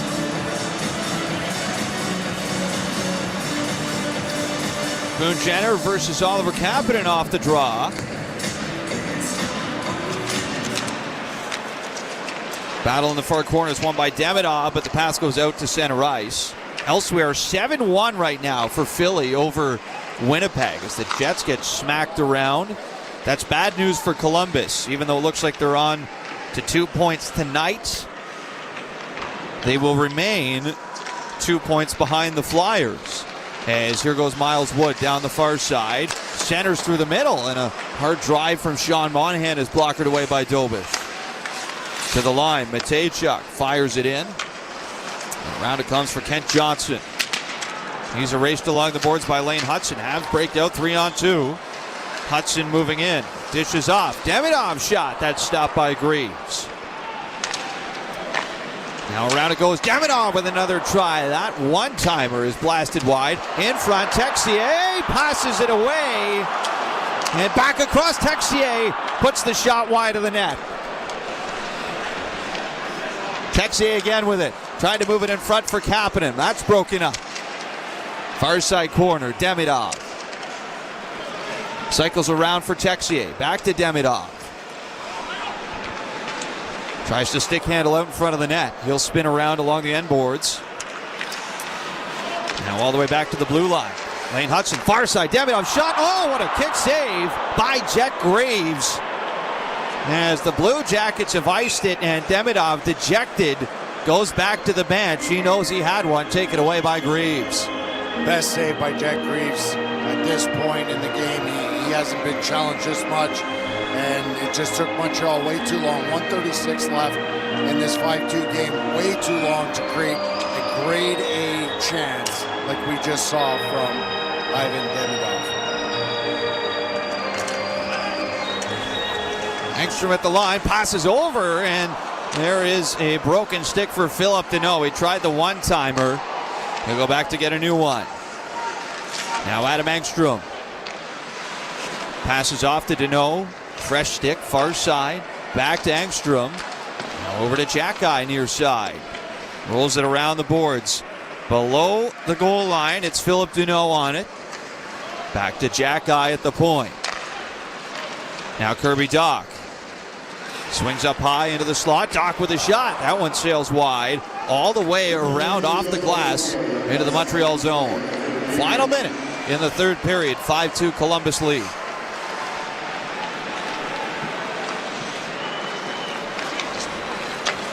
Canadians trying to work it ahead to center. Jack-Eye retreats.